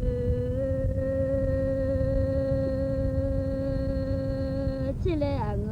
chiều ga ya mi mà mưa yo tha thế để sư phụ bà mà ya ha cho thế đỡ le mà thế thế le không mà le nghe nó mà chả đa thà hư lo ơi bà sao lo thì thế le phụ le nghe phụ lo ya đồ bia yu mưa đỡ chỉ lẽ ơi cho ga ya mi mà mưa là yo trên nè ôi mà nè ya bo ha na mà nhà li ho bà sư hè nữ lô ha mồ mà ya ngà dê à quê là ôm nhí ha ya yo đỡ ơi mà nè thì đá lại không mò lên khá gọi đi mà cha đúng vô gò má chạy ta hư lê à ngơ ơi cha như lê gò má chạy ta hư nè mà nè gò khá na mà nhà li ho phê nu gò thay nghe phê thằng mà cho ngã dê hu lo chê ni đồ đa ya sơ phụ bà mà ya ha cho chê đơ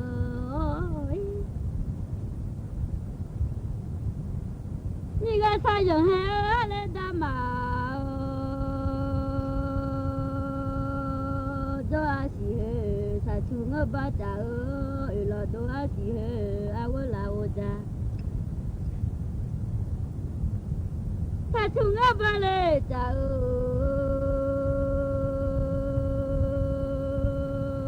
都阿是哈我说啥不啦嘛也阿姐阿对你阿姐。à tu nhị ga sa cha la che te a se pu ba jo la bu go sa nya we mi lo nga si le nga lo tu mo lu e mi ya nga ha nga nya go le nga do ho lu e mi ya le nga bu nga si le nga lo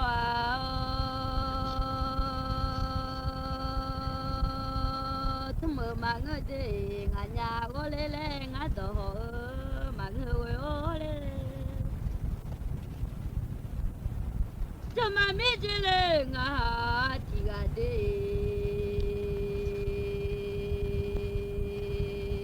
dạ ngà bữa để gà nhìn lo nung mà ngơ mà xì đi mà cứ lê dạ sa mà ngơ ngà bữa mà chỉ chào cả cho lắm thằng mơ lẽ ơi mà nhá ngó lẽ cho cả cho đồ hồ lên nó我说参呀hồ yo mà nói tham mà mi giờ cô có lên mà lên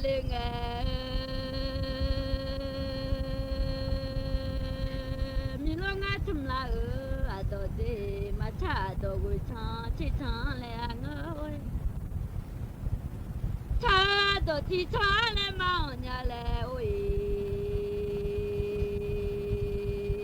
mà chỉ cha gửi cha chỉ cha đồ lẽ ngơi chiều cha lo nung cha mà đồ nhà lẽ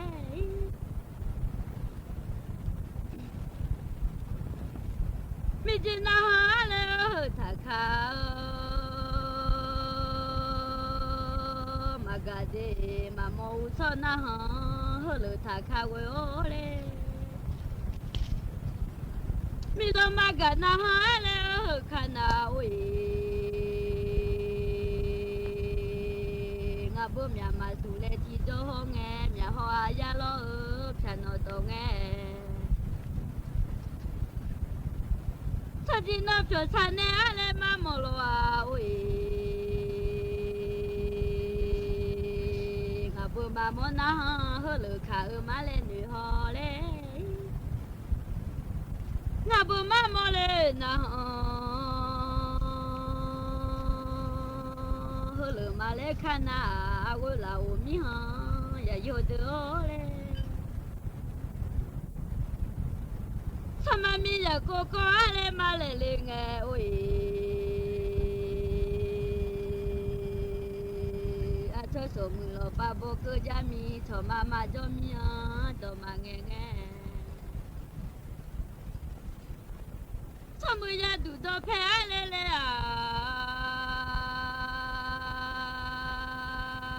yo quê mà gia lối mà ngơ cho mười gia đủ cho phe lê yo quê nghe yo nhà lê ơi là sao ơi nhà lê thùng ngô lô nà đi ư yu to phe le a yo se ma ka lo yi ma ngơ nya le la sa ư yu le to phe le a yo se ka la mi ha no so mu ya du to phe le a yo we mu e yo nge le we mi lo nga to su a le ma yi mi a we be mi su to te yi yo ma la nya le mi ho le be mi su si to ga le ma le o ho lo ti si to phe to jo mo te le ma se la o tung ku ya yo a o le sum ya da ga le o ho we se ji nya o to phe to cham o te le a wo la o hong ga ya yo cho mà mi chỉ le nga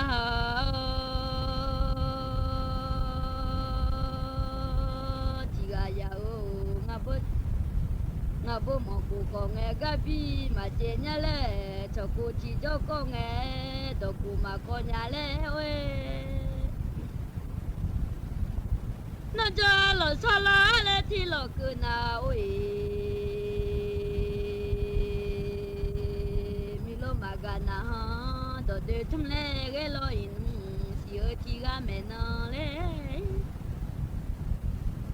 ma si ya nu le tho so ya ga cho le no wo sa sa mi ya ho yo mi je ga le we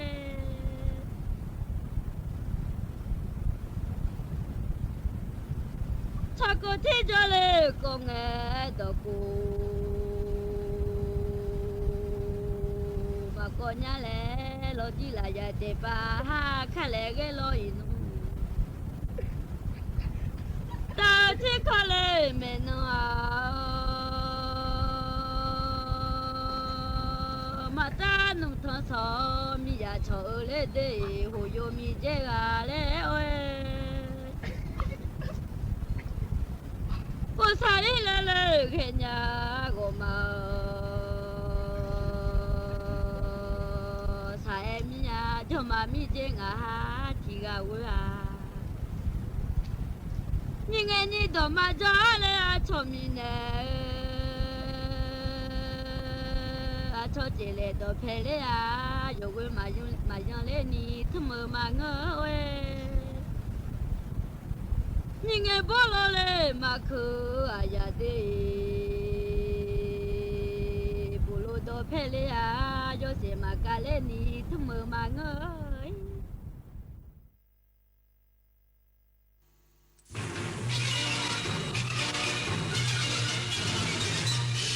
สถานีวิทยุกระจายเสียงแห่งประเทศไทยและเครือข่ายทั่วประเทศเสนอข่าวต้นชั่วโมงรู้เร็วรู้จริงเกาะติดทุกสถานการณ์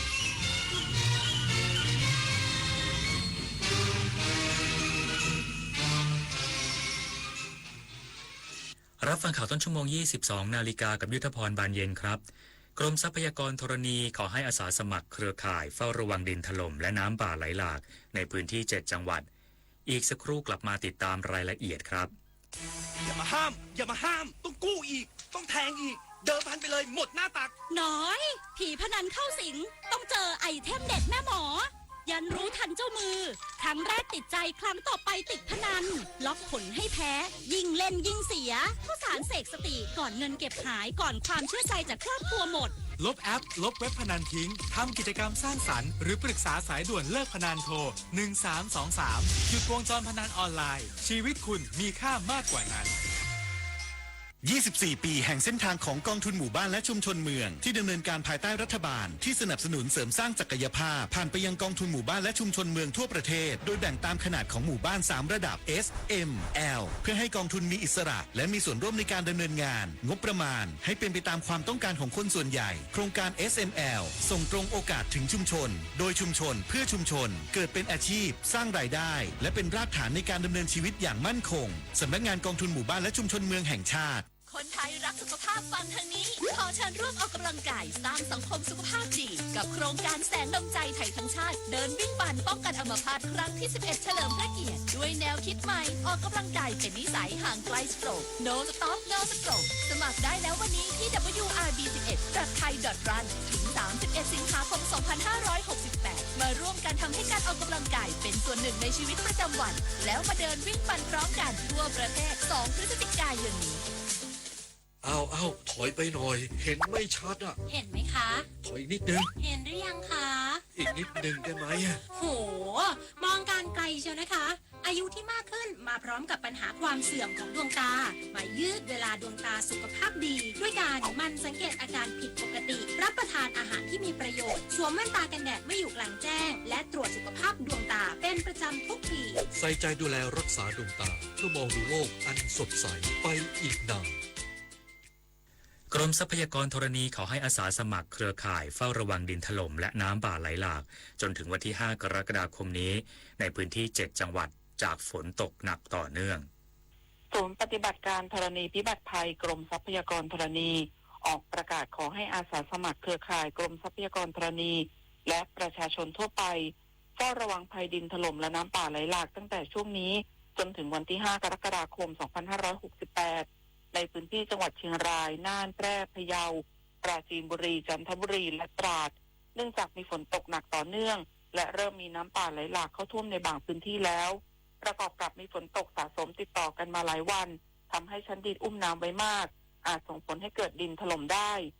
โดยเฉพาะบริเวณพื้นที่เสี่ยงภัยดินถล่มอำเภอเมืองเชียงรายเชียงแสนเชียงของจังหวัดเชียงรายอำเภอเมืองน่านบ่อเกลือภูเพียงจังหวัดน่านอำเภอเมืองแพร่2วังชิ้นลองจังหวัดแพร่อำเภอปงจุนเชียงคำจังหวัดพะเยาอำเภอเมืองปราจีนบุรีจังหวัดปราจีนบุรีอำเภอเมืองจันทบุรีขลุงเขาคิดจกูฏจังหวัดจันทบุรีอำเภอเกาะช้างเกาะกูดจังหวัดตราดทั้งนี้ขอให้อาสาสมัครเครือข่ายเฝ้าระวังแจ้งธรณีพิบัติภัยของกรมทรัพยากรธรณีเตรียมความพร้อมเฝ้าระวังภัยและวัดปริมาณน้ำฝนอย่างต่อเนื่องและแจ้งหน่วยงานที่เกี่ยวข้องพร้อมปฏิบัติตามแผนเฝ้าระวังด้วยปิยาพันธ์ยังเทียนรายงานผู้บัญชาการกองเรือยุทธการตรวจเยี่ยมหน่วยเรือรักษาความสงบเรียบร้อยตามลำแม่น้ำโขงเขตอุบลราชธานีในการปฏิบัติตามนโยบายรัฐบาลอย่างเข้มข้นทั้งการปราบปรามยาเสพติดและการช่วยเหลือประชาชนผู้ประสบภัยพลเรือเอกณัฐพลเดี่ยววานิชผู้บัญชาการกองเรือยุทธการและคณะเดินทางไปตรวจเยี่ยมหน่วยเรือรักษาความสงบเรียบร้อยตามลำแม่น้ำโขงเขตอุบลราชธานีที่อำเภอเขมราชจังหวัดอุบลราชธานีเพื่อรับทราบถึงปัญหาอุปสรรคข้อขัดข้องในการปฏิบัติงานโดยตลอดระยะเวลาที่ผ่านมาหน่วยเรือรักษาความสงบเรียบร้อยตามลำแม่น้ำโขงได้ดำเนินการตามนโยบายเร่งด่วนรัฐบาลในการแก้ไขปัญหายาเสพติดด้วยการเปิดปฏิบัติการต่อต้านยาเสพติดโดยตั้งเป้าบรรเทาปัญหาลดผลกระทบต่อประชาชนสร้างความปลอดภัยในหมู่บ้านชุมชนและแก้ไขปัญหายาเสพติดอย่างเป็นรูปธรรมโดยเพิ่มความถี่ในการลาดตระเวนเฝ้าตรวจทางบกและทางน้ำรวมถึงการจัดเจ้าหน้าที่เป็นชุดเฝ้าระวังทั้งในเวลากลางวันและกลางคืนตลอดจนเพิ่มมาตรการด้านการสกัดกั้นทั้งการจัดตั้งจุดตรวจจุดสกัดการเฝ้าตรวจช่องทางท่าข้ามต่างๆรวมถึงบูรณาการร่วมกับหน่วยงานด้านความมั่นคงในพื้นที่เพื่อปิดล้อมตรวจคนพื้นที่เป้าหมายและกวาดล้างกลุ่มผู้กระทำผิดกฎหมายในพื้นที่รวมถึงการให้ความช่วยเหลือประชาชนที่ประสบภัยทั้งภัยหนาวภัยแล้งอัคคีภัยและอุทกภัยปริญญวิทย์เปี่ยมสมบูรณ์รายงานกรุงเทพมหานครเดินหน้ารณรงค์งดเหล้า3 เดือนเนื่องในวันงดดื่มสุราแห่งชาติและวันเข้าพรรษาเพื่อสุขภาพที่ดีของทุกคนนายแพทย์สุนทรชาติรองปลัดกรุงเทพมหานครเป็นประธานในพิธีเปิดกิจกรรมเนื่องในวันงดดื่มสุราแห่งชาติและมอบโล่ประกาศเกียรติคุณกิจกรรมเนื่องในวันงดดื่มสุราแห่งชาติประจำปี 2568 พร้อมระบุว่าการบริโภคเครื่องดื่มแอลกอฮอล์ของคนไทยเป็นปัญหาระดับชาติที่ส่งผลกระทบต่อเศรษฐกิจสังคมครอบครัวและยังเป็นอันตรายต่อสุขภาพของผู้ดื่มเพราะเครื่องดื่มแอลกอฮอล์ก่อให้เกิดโรคกว่า60 ชนิดอาทิโรคตับแข็งและโรคหลอดเลือดหัวใจอีกทั้งยังเป็นสาเหตุสำคัญของการเกิดอุบัติเหตุทางจราจรถึง90%กรุงเทพมหานครจึงเดินหน้ารณรงค์และเชิญชวนให้ประชาชนงดเหล้าเข้าพรรษามาอย่างต่อเนื่องโดยในปี 2568 นี้กรุงเทพมหานครอยากขอความร่วมมือชาวกรุงเทพ ลองพิสูจน์ท้าทายใจตนเอง ว่าสามารถลดเหล้า3 เดือนได้หรือไม่ เพื่อสุขภาพอนามัยที่ดีของตัวเอง อีกทั้งยังเป็นการส่งเสริมวัฒนธรรมอันดีงามของไทย ตามหลักพระพุทธศาสนาสัพทวีศรีวิบูลย์รายงานจบข่าวยุทธพรบานเย็นอ่านรับฟังข่าวครั้งต่อไปเวลา 23 นาฬิกาครับ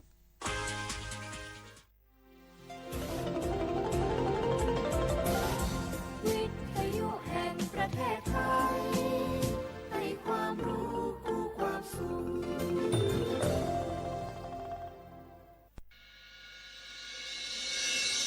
สถานีวิทยุกระจายเสียงแห่งประเทศไทยจังหวัดเชียงใหม่ AM 1476 กิโลเฮิรตซ์สถานีวิทยุภาคภาษาชาติพันธุ์แห่งเดียวในประเทศไทยที่มีความทันสมัยเชื่อถือได้สร้างอัตลักษณ์กลุ่มชาติพันธุ์สู่สากล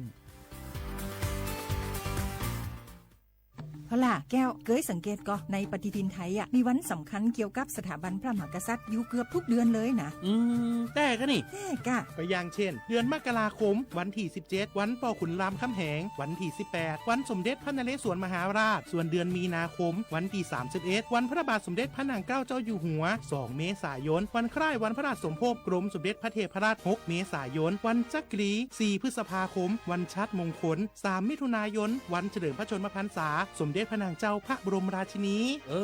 ใช่วันที่28กรกฎาคมวันเฉลิมพระชนมพรรษาพระบาทสมเด็จพระเจ้าอยู่หัววันที่12สิงหาคมกับวันแม่แห่งชาติ24กันยายนวันมหิดลนี่เดือนตุลาคมก็มีวันสำคัญก็คือ13ตุลาวันคล้ายวันสวรรคตของในหลวงรัชกาลที่9วันที่21ตุลาวันคล้ายวันพระราชสมภพสมเด็จย่าและก็23ตุลาก็เป็นวันปิยมหาราชวันที่14พฤศจิกายนวันพระบิดาแห่งฝนหลวง25พฤศจิกายนวันวชิราวุธและก็วันสำคัญในเดือนธันวาคมคือวันที่5วันป่อแห่งชาติครับสังคมไทยเฮาให้ความสำคัญกับวันเหล่านี้คนไทยฮักและก็เทิดทูนสถาบันพระมหากษัตริย์เพราะสถาบันพระมหากษัตริย์อยู่คู่กับคนไทยมาอย่างยาวนานปรารถนาดีจากสำนักงานประชาสัมพันธ์ที่3กรมประชาสัมพันธ์ค่ะรู้ยังสปสช.มอบสิทธิให้คนไทยทุกคนป้องกันก่อนป่วยฟรีไม่ว่าจะเป็นฉีดวัคซีนรับยาคุมกำเนิดถุงยางอนามัยคัดกรองมะเร็งปากมดลูกมะเร็งลำไส้ใหญ่ตรวจเบาหวานความดันโลหิตสูงเจาะเลือดตรวจคอเลสเตอรอลหรือฝากครรภ์และคุมกำเนิดเป็นต้นเพื่อลดความเจ็บป่วยและประหยัดค่ารักษาพยาบาลตรวจสอบสิทธิได้ง่ายๆที่แอปเป๋าตังกระเป๋าสุขภาพเมนูสิทธิสุขภาพดีป้องกันโรคสอบถามเพิ่มเติมสายด่วนสปสช1330สปสช.ชวนคนไทยทุกคนทั่วประเทศใช้แอปเป๋าตังเช็คสิทธิประโยชน์รับบริการป้องกันโรคตามกลุ่มวัยเพื่อลดความเสี่ยงการเจ็บป่วยโดยเลือกเมนูกระเป๋าสุขภาพเลือกสิทธิสุขภาพดีป้องกันโรค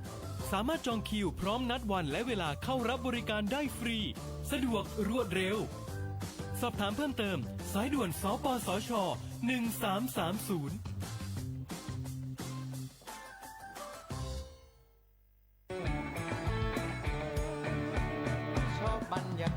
มาพี่ชนแม่วันนี้ปาร์ตี้กันให้สุดๆกันไปเลย จัดไปไหมเมาไหมครับ หรอ พ่อกลับบ้านได้แล้วเดี๋ยวพรุ่งนี้ก็ต้องไปส่งลูกไปโรงเรียนแต่เช้าอีกจะดื่มอะไรนักหนาเนี่ยนะตื่นไว้อยู่แล้วจะอะไรกันนักกันหนาขอสนุกกับเพื่อนหน่อยดิเหนื่อยมาทั้งวันแค่นี้นะพี่ไปร้านอื่นต่อไปก็ไปพี่ทำไมรถคันนี้มันขับช้าจังเลยอะแซงไปเลยพี่แซงไปไฟแดงก็พาไปเลยพี่ตรงเนี้ยมันไม่มีกล้องไม่โดนจับชัวร์เอาวะไปก็ไปเฮ้ยพี่ระวังรถบนท้องถนนการตัดสินใจพลาดเพียงครั้งเดียวอาจไปถึงความสูญเสียอย่าให้ความสนุกเพียงชั่วครู่กลายเป็นความเศร้าชั่วชีวิตด้วยความปรารถนาดีจากสำนักงานประชาสัมพันธ์ที่3กรมประชาสัมพันธ์ฝนตกหนักน้ำท่วม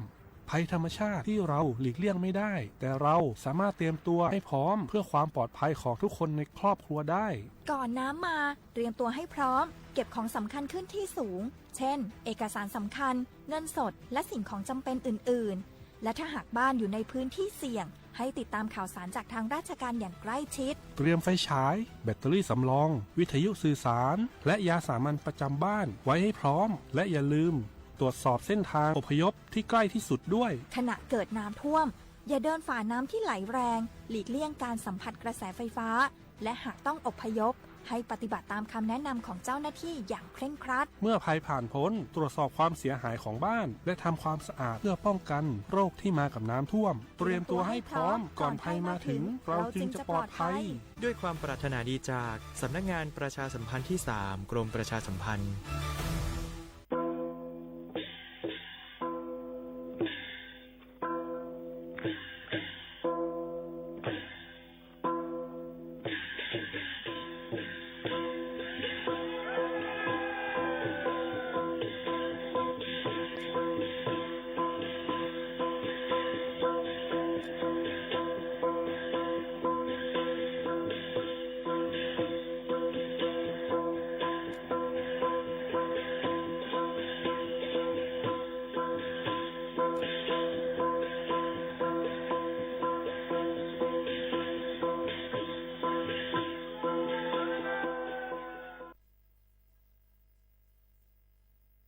พี่น้องเขาสนใจใครปืนเผาผ่านตั้งห้องเปิดเสียงสวทเก้งใหม่ปั่นตั้งหูห่มปาดังมีดังซื้อถ่อมแจ้งเรื่องหลีกว่าไก่ในปืนตีเจดอนเก้งใหม่กับสืบมาเลยดี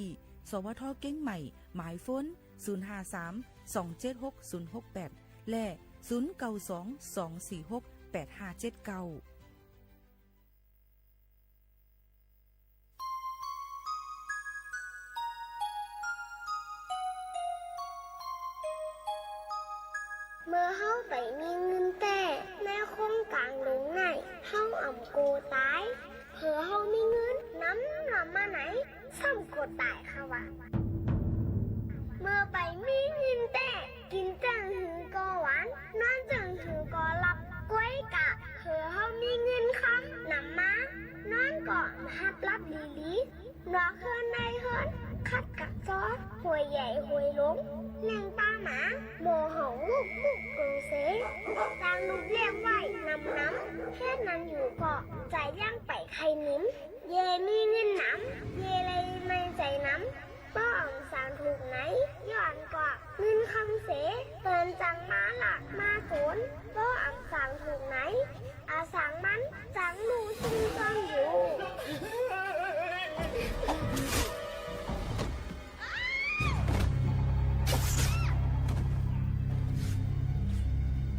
สังมันจังหนูซุ่มซ่อนอยู่เป็นใจเขาหือเงินคำไหนเมื่อไปนี่ก็ไล่ตุกข้ามีมาเหยาก็ไล่ตุกข้าจอมมันแล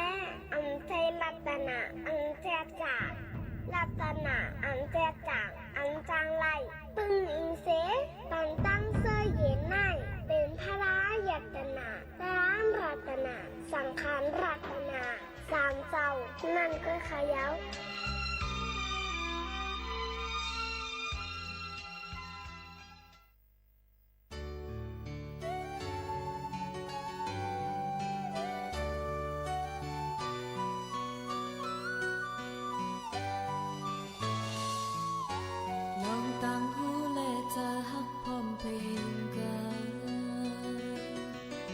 บ่ไต้เป็นอันเลวหุงพักเควเตเป็นเนอสั่งไต้ยำฮักเจอเพื่อเตลืมโคโบ่ไต้มีเจอโกเตเป็นโคเฮ็ดให้เปิ้นไต้สั่งไต้ยำบ่ให้กองก้นยาวอ่ำหมอเสียงไต้มาไต้ปอคันไต้เตตกแจงนำพักไต้อำแหอย่าเอาน้ำพักเปิ้นมาแทงล้อนะปอฝนมาเฮาสุบกูโคไต้ไปสิอย่าเอาโคนุ่งเปิ้นมาแทงล้อนะคนโหไต้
ไตเตโตแจงนำพักไตอำแหงอย่าเอาน้ำพักเปิ้นมาแทงล้อนะบ่ฝนมาเฮาสุกูโคไตไปสิอย่าเอาโคนมเปิ้นมาแทงล้อนะคนโหไตอำไปงออย่าหาจูเปิ้นโกนำเฮาอำโพดเฮาจอยกันสนไฟไตอำนักเฮาจอยกันสอนแท้อำหูเฮาจอยกันเนตางพี่น้องไตคักเจอปันแลพี่น้องไตคักเจอดูแลพี่น้องไตคักเจอปันแล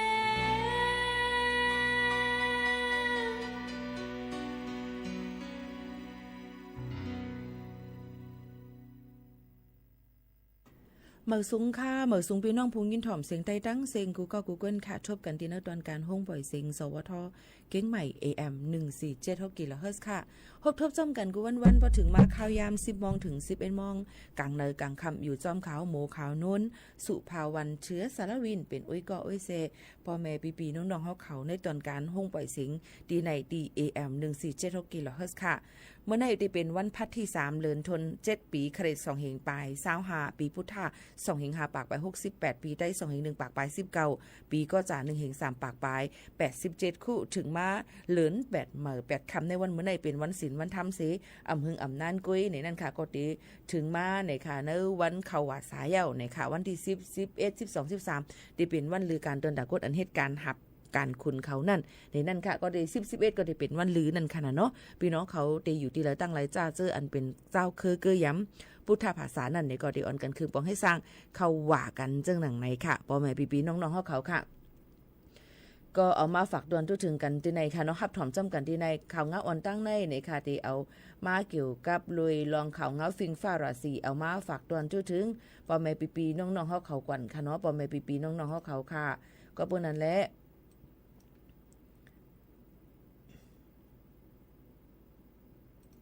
เฮาค่ะมาถ่อมจ้ำกันก่อนค่ะเนาะพ่อแม่พี่ๆน้องๆเขาค่ะว่าแต่มีข่าวเงาฟิงฟ้าราศีเจิ้งหือเนี่ยค่ะก็เปิ้นนั้นในเจดอนเก้งใหม่ในหลูเลยฟางไว้ในนั่นค่ะฟางไว้น้ำทมกึ่งกลางน้ำทมน้ำน้อง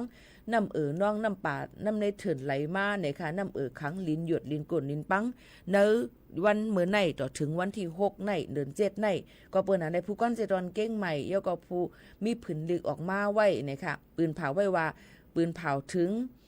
นายลุมอันผู้กวนเจเวงกูเจเวงในอำเภอนั่นค่ะเนาะเย้าก็กวนอันเหตุการณ์นายกเทศมนตรีเนี่ยค่ะกูตีกูตั้งในนั้นค่ะอีกป้ากนในวันในสนโดเลยฟังกันไว้ในนั้นค่ะฟังไว้ลองลิ้นหยดดินกลลิ้นปังน้ำเตขึ้นสูงมาในนั้นค่ะก็เปิ้นนั้นฝนได้ตัวข้าวเฮียงสิเฮ็ดให้น้ำน้ำน้องจอมน้ำห้วยน้ำห้องลิ้นหยดลิ้นกลลิ้นปังต้นไม้ต้นใหญ่ล่มก่นจอมเซนตาใส่ตั้งเจิมเจิงหนังในหลู่เลยฟังกันไว้ค่ะก็เปิ้นนั้นพี่น้องเขาก็บ่อยู่จอมเสื้อในก็หลู่เลยฟังกันไว้ในนั้นค่ะฝากฟังไว้ปันก็ปูกอกูก้นตั้งหมดตั้งเสียงเกี่ยวกับรองฝนล้มข่าวเงาฟิงฟ้าราศีฝากตวนจุถึงพ่อแม่พี่ๆน้องๆเขาให้เลยยินถ่อมจ้อมกันเจิงหนังในค่ะเอาพี่น้องเขาค่ะนี่ก็เป็นข่าวเงาดีตั้งต่อถึงวันที่6ค่ะนะฝนเตตกลงมาห้าวแห้งในนั่นค่ะเอาพี่น้องเขาค่ะฝากตอนทุกถึงกันกูก็กูก้นเจิงหนังในค่ะพี่น้องเขานี่ก็เป็นข่าวเงาเทียงอันนึงในค่ะเย้าก็ในนั่นค่ะพี่น้องเขาก็ได้มีปลาเทียงในนั่นค่ะย่ำพองตะเหลวนั่นในค่ะเนาะเพราะว่าขายตั้งขายเลยอ่ำถูกเมียนจ้อมด้วยนาการเจิมเจ้าในค่ะเนาะพี่น้องเขาค่ะหลายรองหลายอันในค่ะปอกาเมขายนะคะเปิ้นก็ติยับปลิกลำตีนยอบไหล30ปลายในนั่นค่ะพี่น้องเขาเตียนแห่งการยันเมืองจังหนังไหนค่ะเพราะว่าถูกเมียนจ้อมเจ้าไหนพี่น้องเขารู้เลยฟังกันไว้จ้อมเนี่ยเอามาฝากฟังไว้ปั่นพ่อแม่ปีๆน้องๆเขากูก็กูก้นตั้งหมดตั้งเสียงในนั่นค่ะเยอะก็ตั้งจึงเมืองเปิ้นก็ฟังกันไว้ว่าปอวันที่หาในนั่นค่ะเตจังหลักไล่ในฝั่งปังหลายเมือง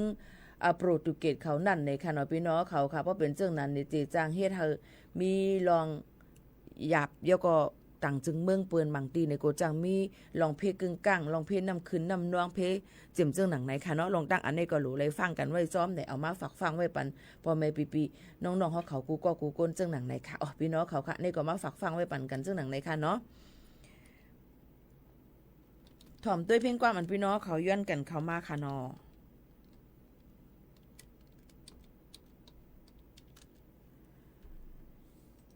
เฮิรนค่าอ่อนเซา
ซ้อมกันในตอนการเฮาคาตีในค่ะย่ำพงตะลิวก็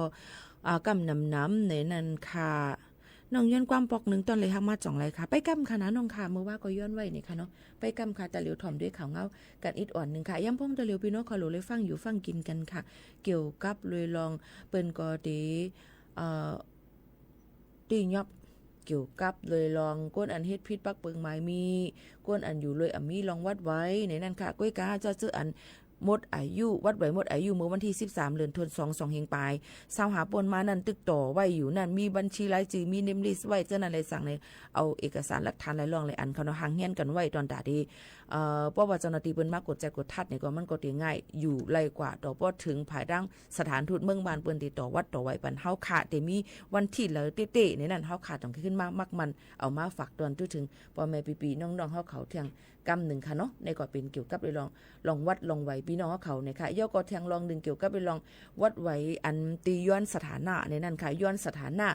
นั้นก็จะเจออันไม่อยู่เศร้าถังดังเบิ้งจึงไทยเลยปียาวข้าวหึงแหละอยู่จอมขอบเปิงอันเปิ้นมักมันไว้แต่มือมติครมเมื่อวันที่29เดือนธันวาคม2เฮงปลาย24ป่นมาปีกายนั่นนะคะก็โหลไล่เอามาด้วยว่าเฮาคาเฮ็ดลองวัดลองไว้เจ้าได้ตรงมันถูกแม่นเข้าขอบอันปีเปิ้นลาดไว้นั่นหือนั่นขนาดนั้นเพราะอะไรเนี่ยก็เฮาคาก็ยืนย้อนในข้าวตั้ง1ปีในนั่นค่ะก็ยืนย้อนในข้าวตั้ง1ปีในค่ะยืนเปิ้นสั่งเลยหลูเลยกว่ายืนย้อนในข้าวตั้ง1ปีเพราะใน1ปีในเปิ้นก็ได้เฮ็ดข้าวยามเพิ่นนั่นขนาดเนาะพี่น้องเขาค่ะเพราะว่าตั้นขึ้นใน1ปีนั่นเนี่ยก็ได้เฮ็ดจำหนังฟิงเปิงมติครมอันมือปีกายปีอ่อนป่นมาจำหนังปี2560ป่นมานั่นเนี่ยค่ะคักตอนมันก็ได้เป็นจึงนั้นในนั่นค่ะเกี่ยวกับไปลองภายดังกระทรวงมหาดไทยเขาในนั่นค่ะก้นเขาเมืองจอมหนังมติครมเมื่อวันที่29เดือน10ป่นมานั่นค่ะเนาะหลายๆอำเภอก็ได้เฮ็ดกันยาวค่ะในนั่นค่ะลองตั้งเสื้อในค่ะเนาะก็คัดใจเอามาฝากปันพ่อแม่ปีๆน้องๆเขานั่นขนาดเนาะจะเจอเจ้านั่นอันติไล่เจ้านั่นเนี่ยก็มันก็ติมีแทงค่ะว่าเป็นกลุ่มไร้รากเหง้าเป็นกลุ่มล้วนห้องเฮียนอยู่ไว้เศร้าทางดังเมืองจึงไทยมีมีวันเมืองตาดีปอกมีวัดไว้หลายชื่อหลายมีอยู่เมืองเศร้าทางเมืองจังปอกเมื่อขึ้นตีแล้วเจมเจ้าหนังไหนค่ะย่อก็เป็นไว้โฮโฮกลุ่ม5072ย่อก็เป็นไว้0กลุ่ม89เจมเจ้านั่นค่ะพี่น้องเขาค่ะป้าพี่น้องแห่งการหยานเมืองอันเป็นพาสปอร์ตลาวเมียนมากัมพูชาจะในป้าค่ะนะกำไหนพี่น้องเขาติดทางพิษทางพึงทางปึงกันเทียงเจ้าหนังในค่ะเนาะลองตั้งเจ้าในก็คัดจะเอามาฝากปันปอแม่ปีน้องๆเขาให้เลยฮับผู้ให้เลยยินถ่อมจอมกันหนังหือปอเตฮู้ยาก็แจกแผลทัดทองด้วยลองวัดลองไว้กันให้มันเต็มทนสังเสว่าวัดคานี่รู้จ่องเฮ็ดไรวัดคานี่รู้จ่องเฮ็ดไรพอถามมาตีในจึงคาที่จังมีข้อตอบปันพี่น้องเขาพี่น้องเขาเอาเงาหักศักดิ์ศรีลองวัดลองไว้อันมีอยู่ทั้งหมดทั้งเสียงนั่นกว่ายินถามตีตนเงาอันที่เขาขายเปิ้นออกปันวัดไว้เฮาขานั่นเฮ็ดตีเลยก็กว่าที่ลุงเจเว้งตีนั่นนั้นก็กว่าที่อำเภอตีนั่นมันก็จะเป็นรองตั้งอันที่ง่ายเงี่ยมตอนตาพ่อแม่ปีๆน้องๆเขาหลีที่สุดในนั่นค่ะพี่น้องเขาอันนี้ก็เอามาฝากตอนถึงพ่อแม่ปีๆน้องๆเขาให้เลยฮับผู้จ้อมกันกว่าจองถามตีลุ่มใจเว้งอันที่เขาขายเฮ็ดวัดเฮ็ดไว้นั่นลีเลอเซเปิ้นเนี่ยค่ะนี่ก็มาฝากตอนถึงพี่น้องเขาเชียงรอง1เกี่ยวกับไปลองวัดไว้ค่ะ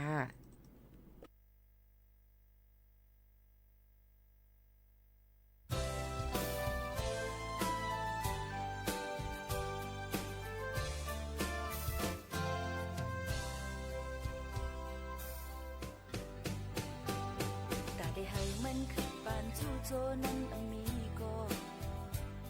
น้องได้เฮ็ดก็ตั้งคุกใจไล่เสียอย่าเจอสังก็ปอกหนึ่งแต่ตอนไล่หักมาจังไล่เอ็นอ่อนอิงอกเหมือนยามเมื่อนั้นก็น้องได้ยักด้วยแคบห่างใจเสียเย็นกว่าไล่สังก็ปอกหนึ่งแต่ตอนไล่หักมาเป็นก็สังก็จังว่ายังตอนเลยหักมาเป็นก็เปใจไหลอยู่สังก็ปอกหนึ่งแต่ตอนเลยหักมากันในนั่งตึกเดขึ้นลายน้ำหมอกพลาปานอ่อนหาแป๊กซ้ำว่าสุดปอดต่างสีตาสัง กอปอกหนึ่งแต่ตอนไหลหักมาอำจังไหลเอ็นอ่อนอิงอกเหมือนยามเมื่อนั้นก็น้องได้ยักด้วยแคบห่างใจเสียเย็นกว่าเลยอำจังกอปอกหนึ่งแต่ตอนไหลหักมาเป็นก็เปเจออยู่เป็นหือมาก็เปเจออำจังก็จังว่าเยาตอนไหลหักมาเป็นหือก็เป็นหือก็เป็นหือก็เปเจอไหลอำจังก็ปอกหนึ่งแต่ตอนไหลหักมา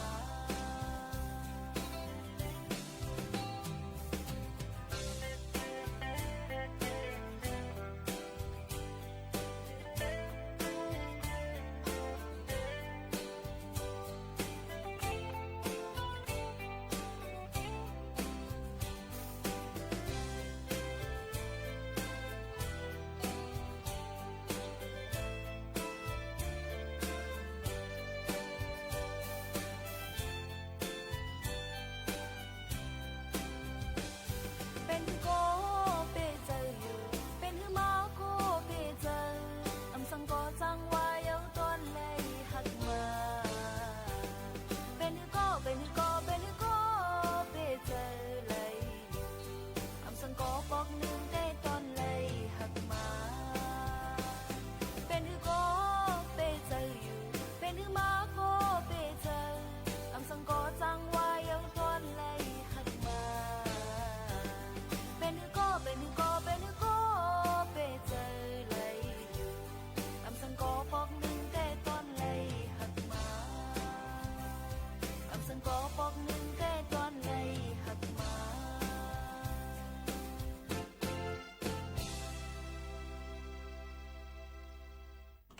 เอาค่ะพี่น้องเขาอันที่ถามกันเข้ามาตั้งเพจเฮิรนยิ่งหมูตีหมูขาวโน้นค่ะเนาะจ่องถ่อมอยู่คือก็อำหู้ในนั่นค่ะมีถามกันเข้ามาเกี่ยวกับเลยลองมาพ่อแม่จ่องเจ้าเต้ค่ะ5ปีในนั่นค่ะเพราะว่าเปิ้นตี้ยอบไหลแห่งการยันเมืองเย้าในจึงเปิ้นอำปันประกันตัวในนั่นค่ะเนาะยอก็เปิ้นได้มีให้ส่งมือขึ้นตั้งเฮิรนยอก็ได้มีจุ่มนางเจิงเขาโฮมกลุ่มกันสิส่งปอกมือขึ้นตั้งเฮิรนเลยอำเซงกาขันมั่นเจียมเจอในค่ะเนาะลองตั้งเจอในเพราะเฮาคาถ่อมข่าวเงาเยี่ยวก็ได้เอามาสืบปืนแพนั่นในค่ะพี่น้องเขาหลูถ่อมตุ้ยลีในนั่นค่ะตอหนังสังคายอยู่ในห้องการข่าวห้องสื่อข่าวดีในนั่นในมังลองมังอันป้อมันอ่ำมีดีกว่าดีมามันแลป้ออ่ำป่องเจอในตื้นเตอ่ำเลยมาปืนเผาปันพี่น้องเขาย้อนบอกว่าพี่น้องเขาในพี่น้องใต้เขาในเป็นก้นตกใจง่ายเป็นก้นที่อ่อนไหวเลยง่ายอ่อนไหวบอกว่าเป็นก้นที่อ่อนนวลเนี่ยก็ถ่อมเปิ้นหยุ่มเปิ้นเลยง่ายเป็นก้นที่ตี5ตีหือแล้วเนี่ยมังกบป้อว่าเฮาค่ะกะถ่อมมาเย้าเฮาค่ะขึ้นสืบมาหมอกลาดปันรวยลองตั้งตีเฮาย่ำป่องเจออำนั้นก็เฮาป่องเจอพิษก้นอันถ่อมมันก็ตีป่องเจอพิษเสตีอยู่กว่ามังก็บ่เป็นไผ่อยู่เลิศเลยล่มเป็นไผ่หมักโคเจอล่มโหเจอนี่ตีดังตกเจอกว่าเป็นลมกว่าค่ะย้อนเบิ่นนั่นแหละแค่ย้อนฝากฟังไว้ปันพ่อแม่พี่น้องเขาว่าตอนตัดได้เอาข่าวอำนั้นถ่อมข่าวเย้ามาสืบปืนแพกว่านั่นเฮาโหลเลยทัดทองด้วยลีฮู้ดีกว่าดีมามันลีในนั่นค่ะเหมือนกันค่ะมีตัวเบิ่งแตกมันอันนึงที่พี่น้องเขาต้องถามกันเขามาว่าจ่องใจเต้อยู่ค่ะหันเปิ้นไลฟ์ตั้งแอปพลิเคชัน TikTok กูวันเป็นจังนั้นจังไหนนะคะย้อนเปิ้นนั่นแหละป้อว่าพี่น้องเฮียงการยันเมืองเฮาคานั่นนะคะเฮ็ดพิษปักเปิงหมายมีเสลองเอามาลองอยู่เลยลองตั้งอ่ำมีวัดไว้แล้วเขาเมืองพิษปักเปิงหมายมีเหตุการณ์พิษปักเปิงหมายมีเจมเจอในจึงเปิ้นตื้นมีเจ้านาตีเปิ้นมาตียอบย่อก็เอากว่าคุ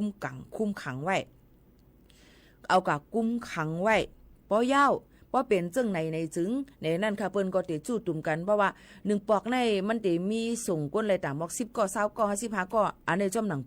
ปักเปิงเปิ้นนั่นค่ะเนาะมีนั่นในจึงเปิ้นก็เตมีเจ้าหน้าที่ปฏิกฎจัดก้นเขาเมืองเขามีรถมีกาต่อส่งเสก็ส่งขึ้น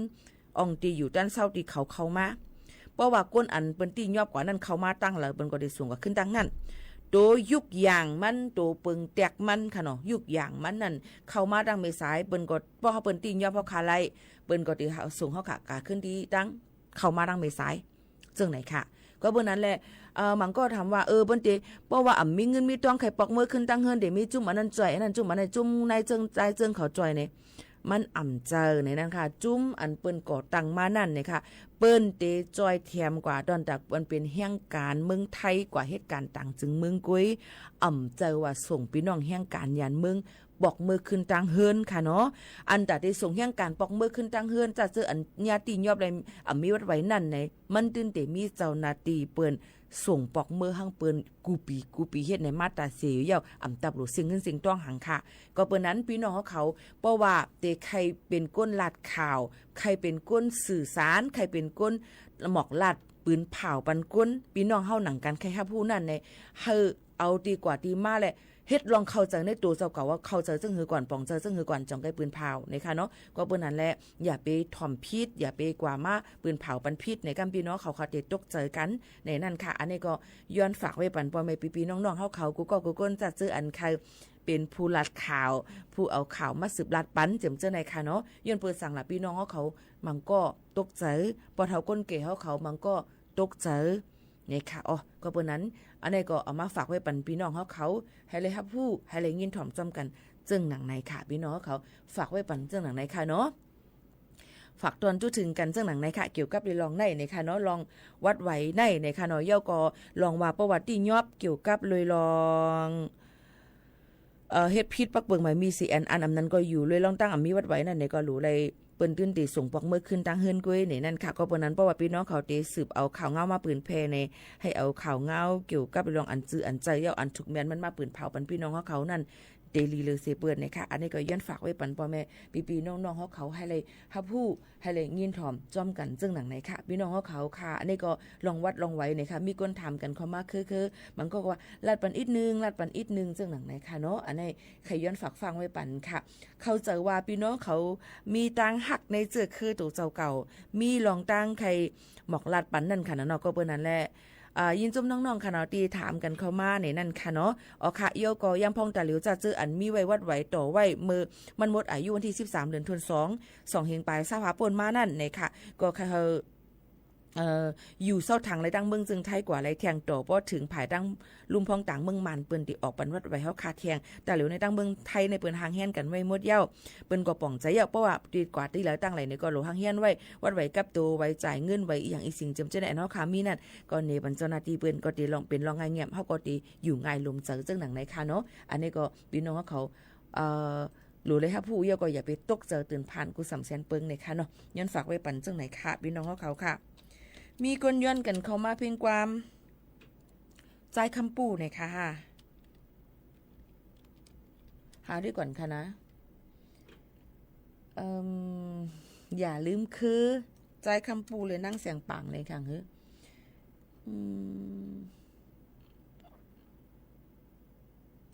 มันมีค่ะเว้ย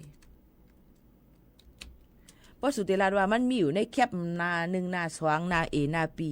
ของใจนั่นได้ใจค่ะนะคะหาใน YouTube ค่ะเพราะว่าหามหันก็มันขึ้นหามหันกันเนาะอย่าลืมคืนในโดนไม่ร้อยแปกข้างรีไว้อันว่านั่นของใจค่ะหัวเปิ้นเตรียมไว้จึงหือค่ะเนาะหัวเปิ้นเตรียมไว้จึงหือเปิ้นเตรียมผิดกว่าอีนก็มันหามหันเดียวค่ะพี่น้องเขามันหาหันอันค่ะมีไว้นั่นซ้ำเสียงมันนำออกเป็นคาราโอเกะด้วยค่ะลูกห้องต่างเตี้ยนเอาไว้ใครอยู่เนาะอย่าลืมคือต้องไปเจออันไหนอย่าหันอ่ะโอเคค่ะถ่อมค่ะอย่าลืมคือ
อย่าลืมคือในนั่นค่ะเพราะละหันถึงเกี่ยวกับไปลองต้นไม้ลอยเปียกในนั่นเฮาติมือเฮาค่ะก็เล็กติเลยยินความเกี่ยวกับรวยลองลอย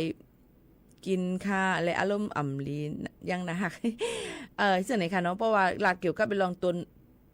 นไม้ต้นเปียกซึ่งไหนค่ะติคุกสลายมือเฮาค่ะก็เล็กๆมือเฮาค่ะหูความมาอะไรติเลยหันเปิดความเอาเหก็ใจบ่นี่เนาะตีหิมลอยแปก2 ปีตั้งน้องเลยจุงมือกันแลไปจมกันแลอันนั้นค่ะนี่พี่น้องเขาอันนั้นก็ที่เป็นเกี่ยวกับไปลองลอยแปกค่ะเนาะยกก็กำในเอาพอดีมีว่าต้นไม่ลอยแปกห่างลีไว้ตีหิมลอยเมืองไต้ห่างลีเนี่ยฮะกำนำพี่น้องไต้ก็ที่มีต้นแปกต้นหมอกก้อนตั้งใจป้อหมอกก็หมอกกูซอยหมอกคิดลาหมอกหมูจังไหนก็ใครอยู่เนาะประหลัดเกี่ยวกับเรื่องความไหนจึงเป็นจังไหนคะเนาะเพราะว่าหันตีต้นเปียกอยู่ใหญ่น้ำห้านั้นก็ป่าต้นเปียกลงมีตีมีดังไหลนั่นตั้งกว่ามึงฮอดในพี่น้องเขาก็ตีมีดังกว่าทั้งเมแตงตีขึ้นกับที่ตั้งเพกับตั้งเมตามานั่นก็ตีมีตีส่วนต้นเปียกไว้ให้นั่นค่ะเนาะกำนำเปิ้นได้ออนกันก็ถ่ายแคบห่างถ่ายจึงถ่าย MV จำจะได้นำเนี่ยในขณะต้นเปียกก็ห่างลีค่ะเนาะในก็ตีเลยว่าเป็นสภาวะต้นไม้สภาวะอันนึงที่ห่างลียกเอาเมืองเฮาอันมีอยู่นำอันเฮ็ดให้การขันเงินกับขันค่ำเป็นโปรเล่งสัตเทเขาจำจะได้ก็ได้เป็นไม่หมอกซอมไม่อย่างก็ไม่หมอกซอมไม่ซักไม่อีหยังหลายๆอันที่เปิ้นกล้าขายกันอยู่นั่นนี่ค่ะก้อยกาอย่าลืมค่ะเพราะว่าแตบกาด1ตัวเนี่ยมันจะเข้าย่ำเป็นหลายปากปีหลาย10 ปีค่ะเนาะตัวความมันตีใหญ่เฮาก็เลยขึ้นผูกต่างเตี้ยนขึ้นน้ำเจิมเจ้าหนังในก้อยกากำนำเฮาค่ะกลุ่มแตบพันเป็ดก้อยอ่ำเลยผูกต่างเตี้ยนขึ้นในวันเฮาเมืองเฮาก็เฮ็ดให้เป็นเพศสภาวะอ่ำว่าน้ำทมน้ำน้องว่าลิ้นหยดลิ้นโกนลิ้นปังว่าเจิมเจ้าในเกิดเป็นเพศสภาวะมานะย้อนเลยลองดัง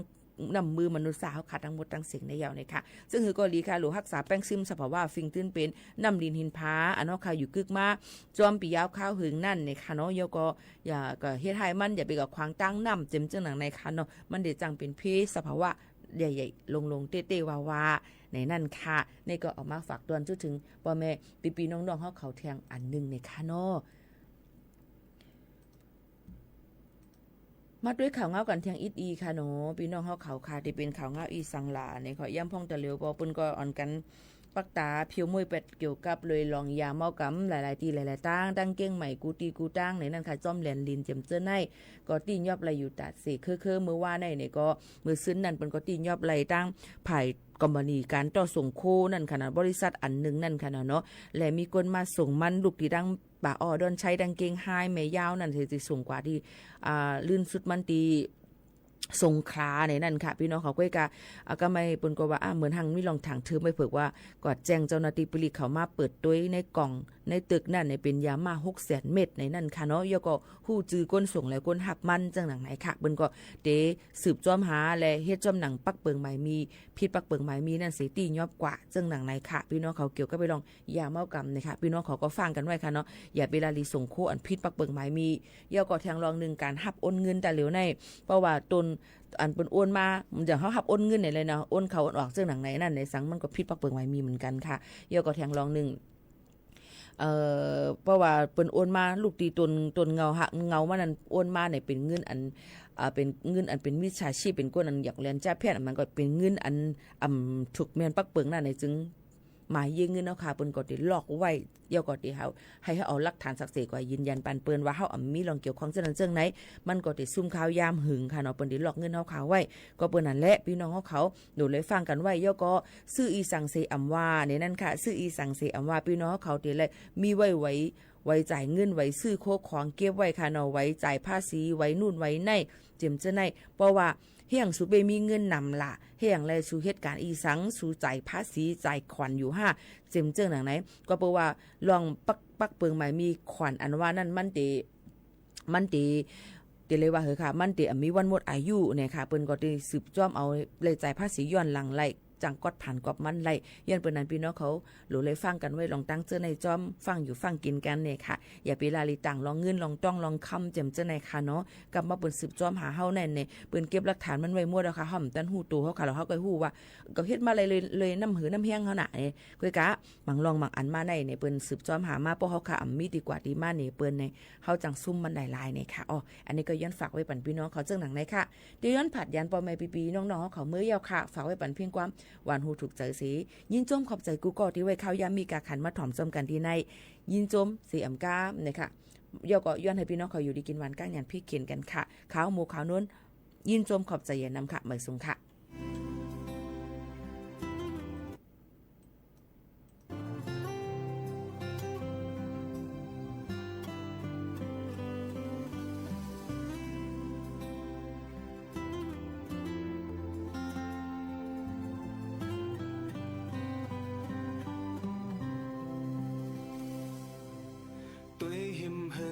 hành hộc ham tuổi nơ hơn có hành mơn hơn bầu tuổi chọc hồ lầy hành xiêm bọc tuổi chom hao lầy hành pha dọc yang tục sục sâu hơn cơnใจขาป้องเปียวพายัดถูกเป็นเฮินกุนเฮาเศร้าอยู่กงตึกมีกุนสั่งอยู่โล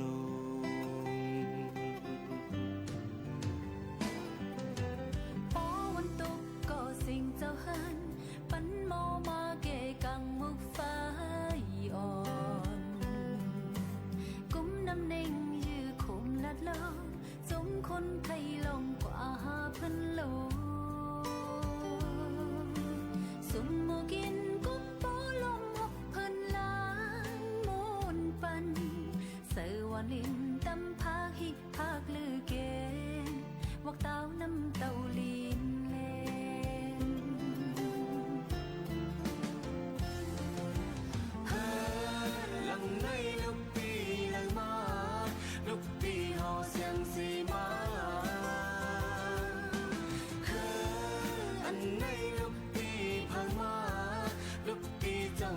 สีมาก้อยใบก้อยห่างเจ้าหอตีปันสุดกำใน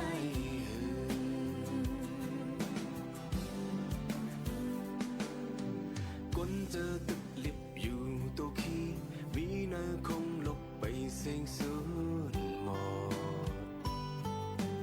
มีพรปุญญาตาจนเข็นเห็นโลยายาใส่หมคงพิษขันไว้กาหือก็มองมาตากว่าเกขึ้นคือสุดไว้หมดจมเลยอดยืนกันอื่นโอ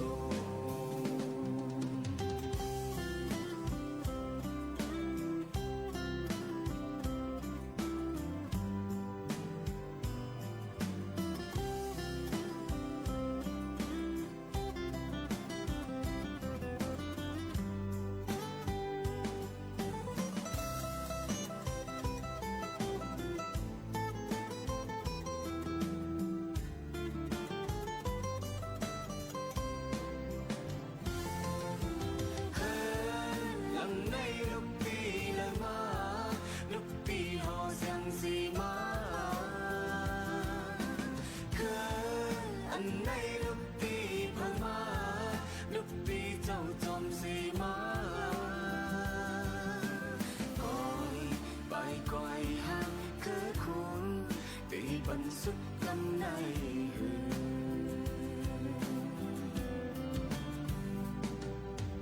ก้นเจอตึกลิบอยู่ตัวขี้มีเนื้อคงหลบไปเสียงสูญหมดมีพรปุญญาตาจึงเขียนเห็นลอยายาเสือห่มกอกเลพัดขึ้นคงพิษขันไว้กาก็ขึ้นคือสุดไว้หมดโจมเลยอดยืนกันอื่นโอ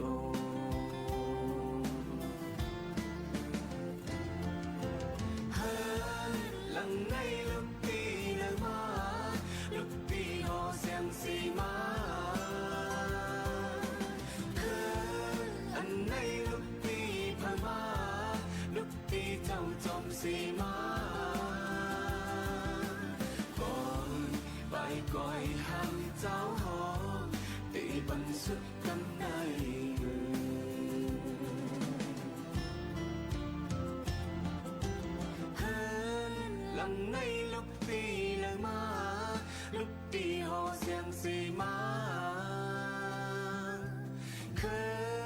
อันในลูกตีพม่า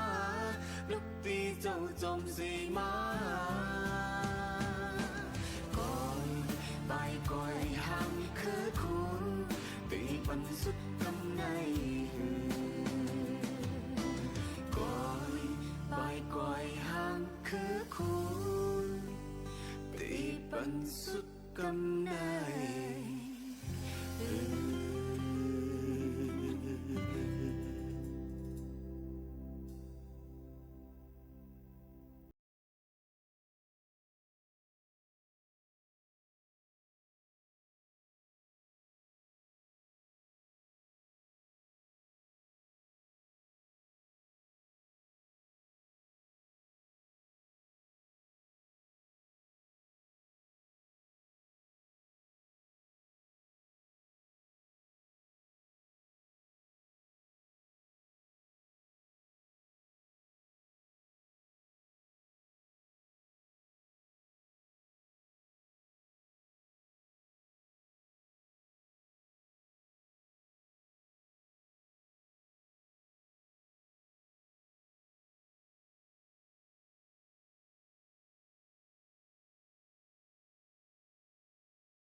สถานีวิทยุกระจายเสียงแห่งประเทศไทยและเครือข่ายทั่วประเทศเสนอข่าวต้นชั่วโมงรู้เร็วรู้จริงเกาะติดทุกสถานการณ์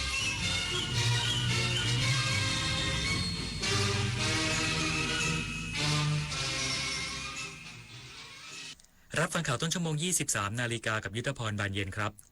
รัฐมนตรีว่าการกระทรวงพาณิชย์เริ่มภารกิจแรกเตรียมลงพื้นที่ติดตามสถานการณ์ผลไม้ที่จังหวัดนครศรีธรรมราชอีกสักครู่กลับมาติดตามรายละเอียดครับ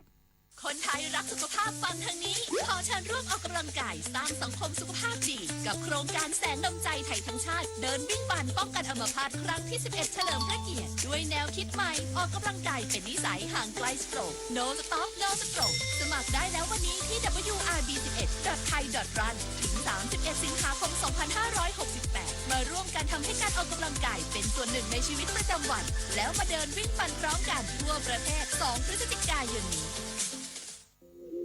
อาชญากรรมออนไลน์ความท้าทายและโจทย์ใหญ่ของประชาคมอาเซียนที่ต้องผนึกกำลังกันรับมือภัยไซเบอร์ในภูมิภาคผ่านกรอบความร่วมมือสู่รถแมพ 4P Preventing ป้องกันการแทรกซึมขององค์กรอาชญากรรม Pursuing นำคนผิดเข้าสู่กระบวนการยุติธรรม Protecting ปกป้องเหยื่อและกลุ่มเปราะบาง Promoting เสริมพลังความร่วมมือทุกระดับร่วมสร้างภูมิภาคที่ปลอดภัยไร้พรมแดนและเข้มแข็งไปด้วยกัน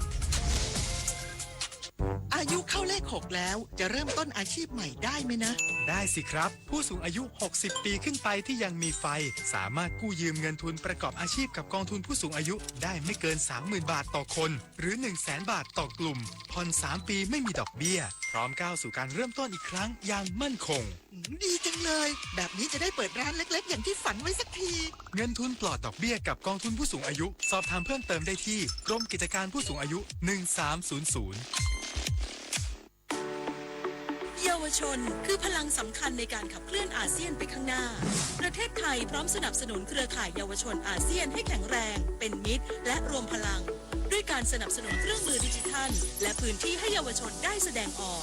ลงทุนในโครงการพัฒนาเยาวชนสนับสนุนความร่วมมือข้ามพรมแดนและส่งเสริมการเข้าถึงการศึกษาทักษะสำหรับอนาคตอย่างเท่าเทียมเยาวชนอาเซียนคือพลังสร้างอนาคตรัฐมนตรีว่าการกระทรวงพาณิชย์เริ่มภารกิจแรกเตรียมลงพื้นที่ติดตามสถานการณ์ผลไม้ที่จังหวัดนครศรีธรรมราชและประชุมติดตามสถานการณ์การค้าชายแดนที่จังหวัดหนองคายวันที่ 4-5 กรกฎาคมนี้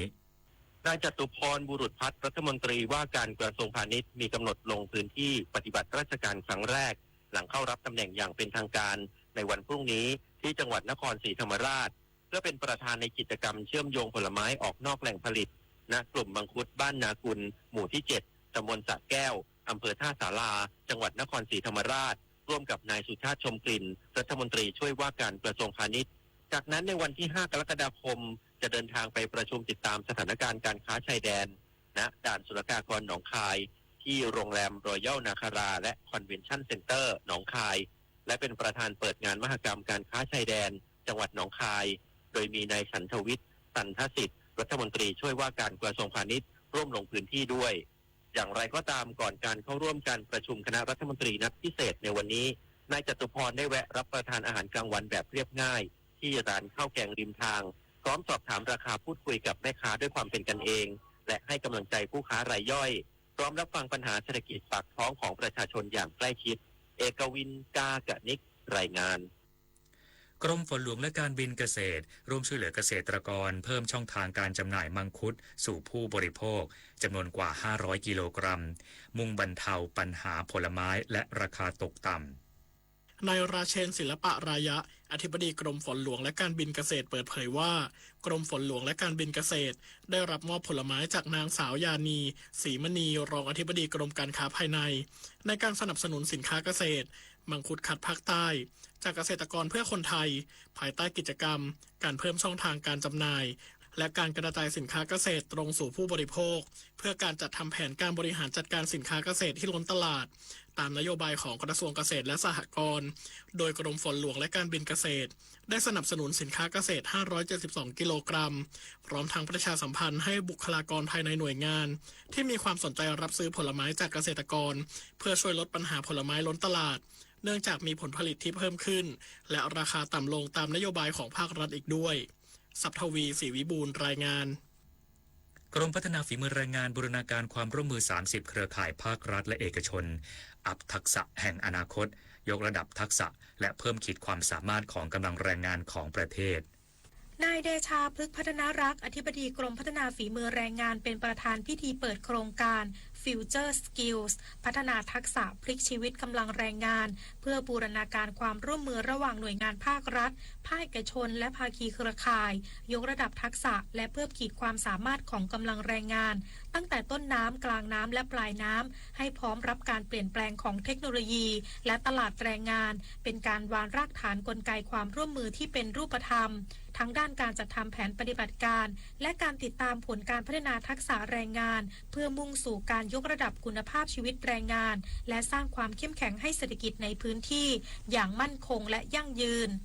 ซึ่งการพัฒนาทักษะใหม่ให้กำลังแรงงานไทยเป็นสิ่งจำเป็นโดยเฉพาะทักษะที่จำเป็นต่อการทำงานในอนาคตหรือที่เรียกว่า Future Skills อาทิทักษะดิจิทัลและการเรียนรู้ตลอดชีวิตจึงจัดงาน Future Skills พัฒนาทักษะพลิกชีวิตกำลังแรงงานขึ้นระหว่างวันที่30มิถุนายนจนถึง4กรกฎาคมนี้ณสถาบันพัฒนาฝีมือแรงงาน1สมุทรปราการ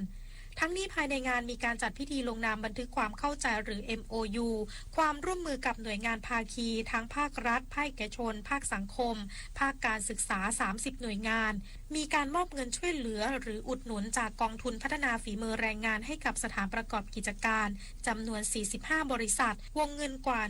1,600,000 บาทนิตยาคุณสิมรายงานจบข่าวยุทธพรบานเย็นอ่านรับฟังข่าวครั้งต่อไปเวลา 6 นาฬิกาครับติดตามข่าวที่นำเสนอไปแล้วได้ที่ www.thainews.prd.go.th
ยามไกลกัน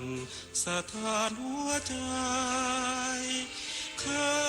ยรักกันพลันร่างกายฟื้นชีพอยู่ชะไหนเพราะใจยังระทมพริ้วรมพริ้วสนลูกหัวใจผะทูดังสนต้องล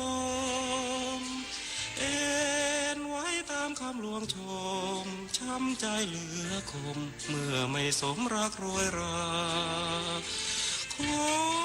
ที่รักจงรู้ฉันรักยอดชูรักซึ่งวิญญาณโอนเทพไทยเทวาขอเธอกลับมาอย่าร้างราแรมรอนพริ้วรมพริ้ววิวแผ่วแม้นรักมีแนวจะเลิกร้างจรลมเอ้ยจงพาคำบอนถึงดวงใจสมรยังร้าวร้อนคอยอยู่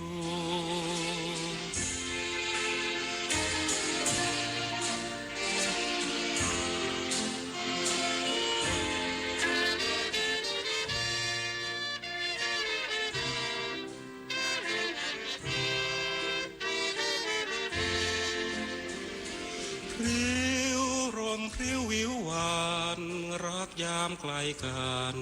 สถานหัวใจเคยรักกันพลันพรางไกลฟื้นชีพอยู่ชะไหนเพราะใจยังระทมพริ้วรมพริ้วสนลูกหัวใจผะทูดังสนต้องลมเอ็นไว้ตามคำลวงชมช้ำใจเหลือคมเมื่อไม่สมรักโรยราขอที่รักจงรู้ฉันรักยอดชูรักซึ่งวิญญาณวอนเทพไทยเทวาขอเธอกลับมาอย่าร้างราแรมรอนพริ้วรมพริ้ววิวแผ่วแม้นรักมีแนวจะเลิกร้างจรลมเมื่อจงพาคำวอนถึงดวงใจสมรอย่างร้าวร้อนคอยอยู่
การ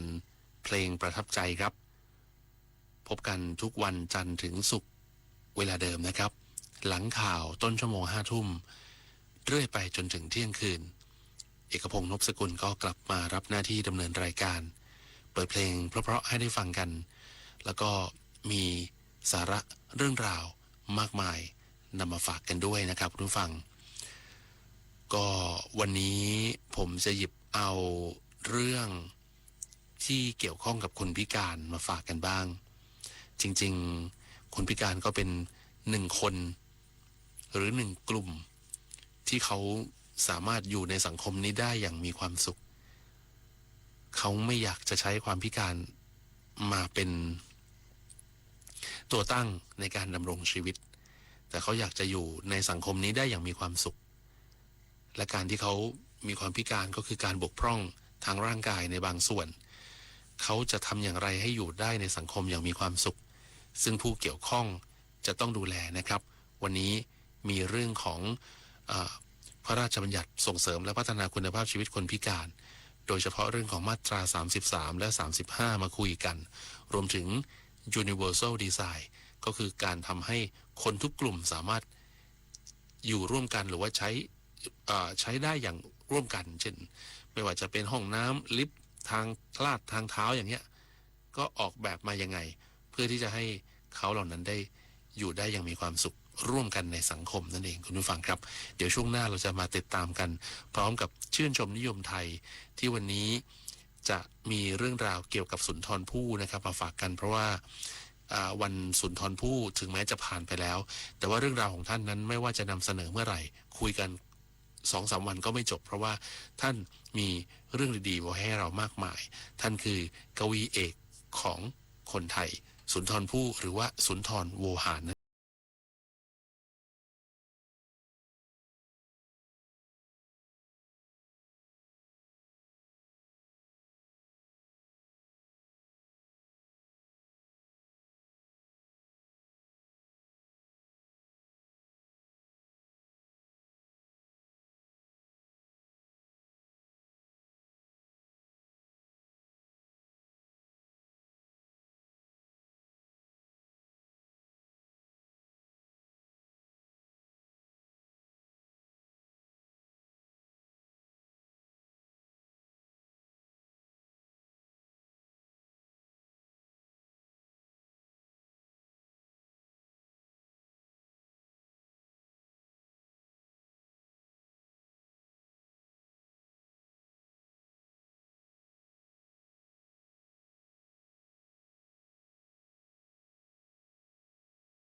เรื่องของกฎหมายที่กำลังเป็นหัวใจสำคัญในการขับเคลื่อนคุณภาพชีวิตคนพิการนั่นก็คือพระราชบัญญัติส่งเสริมและพัฒนาคุณภาพชีวิตคนพิการฉบับที่2550นะครับแล้วก็แก้ไขเพิ่มเติม2556นะครับมาทบทวนกันหน่อยสิ่งที่สำคัญแล้วก็สร้างความเปลี่ยนแปลงหรือว่ามีการเพิ่มเติมนะครับก็น่าจะเป็นเรื่องของการจ้างงานคนพิการในมาตรา33แล้วก็มาตรา35เราทราบแล้วมาตรา33คือจ้างงานนะครับมาตรา34ถ้าคุณไม่จ้างคุณก็จ่ายเงินเข้ากองทุนมาตรา35ก็จัดพื้นที่ซึ่งเมื่อก่อนไม่ได้มีการกำหนดแต่ว่าพอเพิ่มเติมมันทำให้คนพิการมีงานทำมากยิ่งขึ้นเดิมทีเนี่ยมาตรา33กำหนดให้หน่วยงานภาครัฐและเอกชนที่มีพนักงานตั้งแต่100คนขึ้นไปเนี่ยต้องจ้างคนพิการในอัตรา1ต่อ100ถ้าไม่สามารถจ้างได้ก็ต้องจ่ายเงินเข้ากองทุนส่งเสริมและพัฒนาคุณภาพชีวิตคนพิการอย่างที่ผมบอกไว้เมื่อสักครู่นี้นะครับหลายองค์กรเองก็อาจจะรู้สึกว่ามันมีข้อจำกัดในการปฏิบัตินะแต่ว่ามาตรา35ได้ถูกปรับปรุงนะครับแล้วก็ขยายขอบเขตมียืดหยุ่นแล้วก็หลากหลายมากขึ้นอันนี้เป็นจุดเปลี่ยนเลยในการทำให้คนพิการมีคุณภาพชีวิตที่ดีขึ้นนะครับมาตรานี้เนี่ยแก้ไขก็คือเปิดโอกาสให้สถานประกอบการเอกชนที่ไม่สามารถจ้างคนพิการได้ตามมาตรา33สามารถเลือกที่จะให้สัมปทานแล้วก็จัดสถานที่จำหน่ายสินค้าหรือบริการรวมถึงจัดจ้างเหมาช่วงงานจ้างเหมาบริการแล้วก็จัดให้มีการฝึกงานหรือมีอุปกรณ์สิ่งอำนวยความสะดวกล่ามภาษามือหรือให้ความช่วยเหลืออื่นใดนะครับให้กับคนพิการหรือผู้ดูแลคนพิการแทนได้อันนี้แหละเป็นการยืดหยุ่นที่เราใช้มาแล้วระยะหนึ่งก็ทำให้คนพิการนั้นได้มีโอกาสมากขึ้นเหมือนกับเปิดประตูให้เอกชนมีส่วนร่วมในการส่งเสริมคุณภาพชีวิตคนพิการได้ในหลากหลายรูปแบบด้วยแล้วก็ตรงตามความถนัดขององค์กรมากขึ้นนั่นเองไม่ว่าจะเป็นการสร้างโอกาสในการประกอบอาชีพอิสระการฝึกทักษะให้คนพิการหรือการสนับสนุนด้านอุปกรณ์ในสิ่งจำเป็นนะครับอันนี้เป็นการสร้างงานสร้างรายได้ให้คนพิการแล้วก็พัฒนาศักยภาพให้คนพิการทั้งนั้นเลยนะครับโดยตรงในวงกว้างอย่างแท้จริงนะครับอันนี้เราก็ดีใจนะที่คนพิการมีงานทำมากขึ้นแต่ว่าจริงๆก็ใช้มาตั้งแต่ปี50ใช่ไหมฮะแก้ไขเพิ่มเติมปี56แล้วก็มีการปรับมาเรื่อยๆจนตอนนี้ปี68เนี่ยก่อนหน้านั้นเขาก็มีการรับฟังความคิดเห็นหรือว่าทำประชาพิจารณ์ให้คนพิการทั่วประเทศเนี่ยไปแล้วเป็นร่างของทางสภาคนพิการทุกประเภทแห่งประเทศไทยแล้วก็ทางกรมส่งเสริมและพัฒนาคุณภาพชีวิตคนพิการนะครับแต่ว่าอันเนี้ยเราต้องรอนะครับเราต้องรอว่าจะเข้าสภาได้เมื่อไรอย่างไรแล้วมันจะมีการปรับปรุงมากน้อยเพียงใดแต่ว่าที่แน่ๆที่สำคัญเนี่ยคือคนพิการได้ประโยชน์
พูดถึงก็คือความคืบหน้าอย่างต่อเนื่อง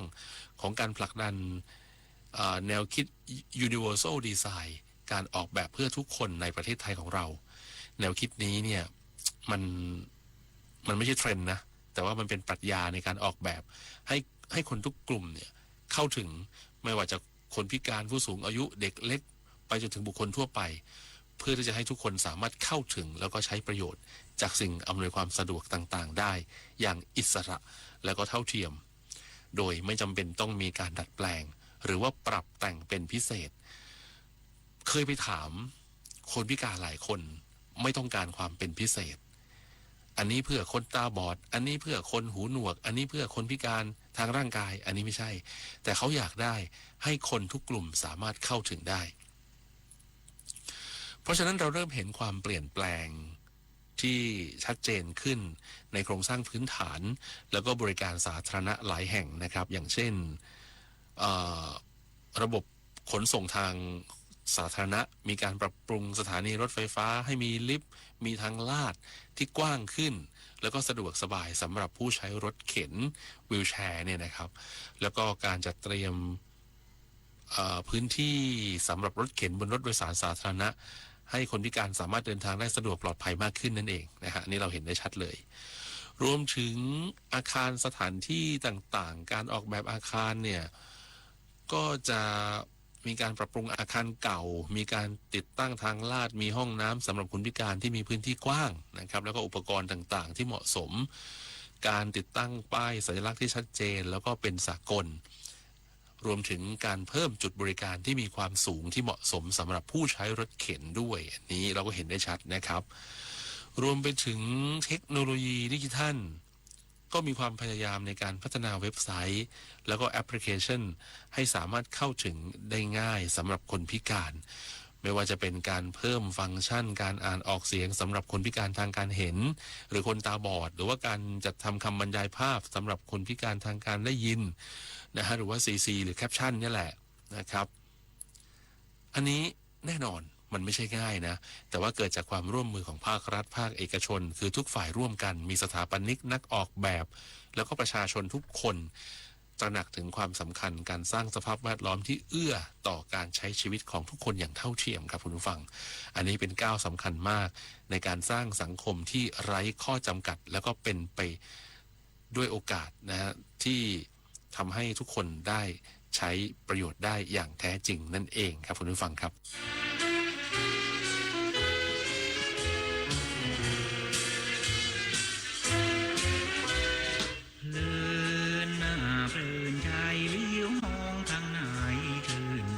สุขสำราญเพลินราตรีการแสงจันทร์อ่อนหวานซึ่งสับสานวิญญาณเพลินพิจันทรา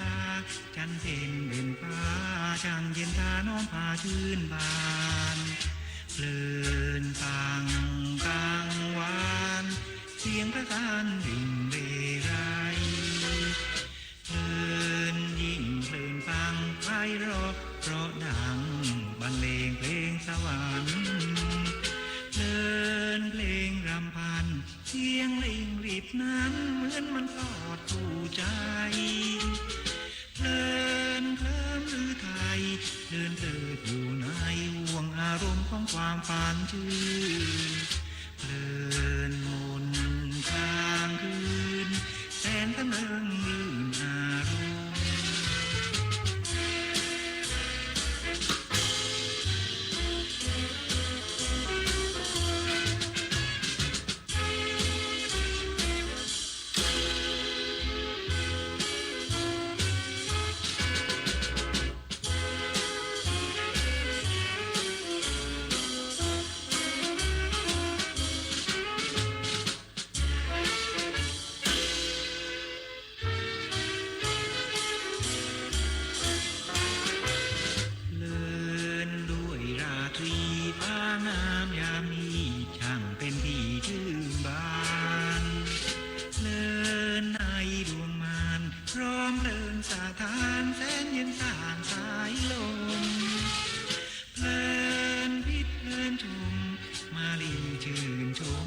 ดอมดมพี่รมซึ่งสวง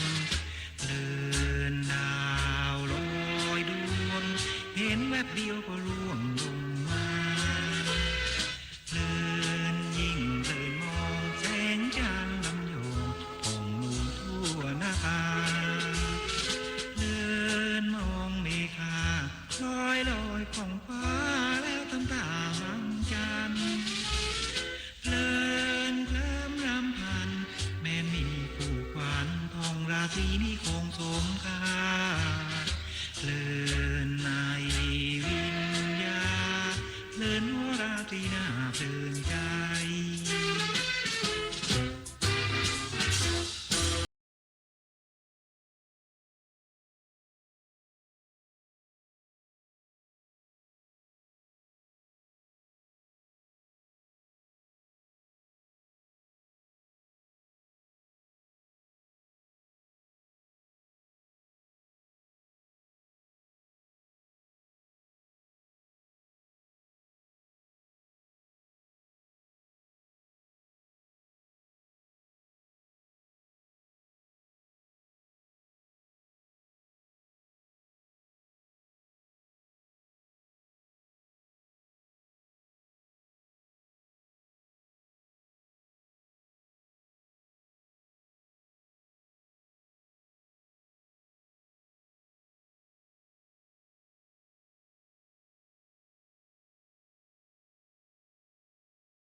ชื่นชมนิยมไทย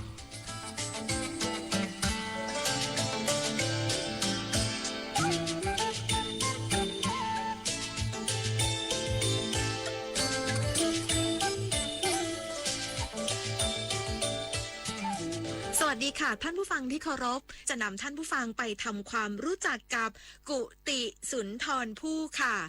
สำหรับผลงานของท่านสุนทรภู่นะคะก็นับว่าเป็นผลงานอมตะมีคุณค่าสืบเนื่องยาวนานจากอดีตสู่ปัจจุบันและนอกเหนือจากผลงานทางด้านการประพันธ์ของท่านสุนทรภู่แล้วนะคะก็ยังมีสถานที่อีกแห่งหนึ่งซึ่งท่านสุนทรภู่เคยใช้เป็นที่พักอาศัยขณะบวชอยู่ในช่วงชีวิตหนึ่งนั่นก็คือกุฏิสุนทรภู่ภายในวัดเทพธิดารามกรุงเทพมหานครของเรานั่นเองค่ะซึ่งบางท่านอาจไม่เคยทราบมาก่อนนะคะดังมีปรากฏในนิราศรำพันพิลาภบทหนึ่งว่าเคยอยู่กินถิ่นที่กระดีก่อเป็นตึกต่อต่างกำแพงฝากแฝงฝาเป็นสองฝ่ายท้ายวัดวิปัสสนาข้างโบสถ์บาเรียนเรียงเคียงกัน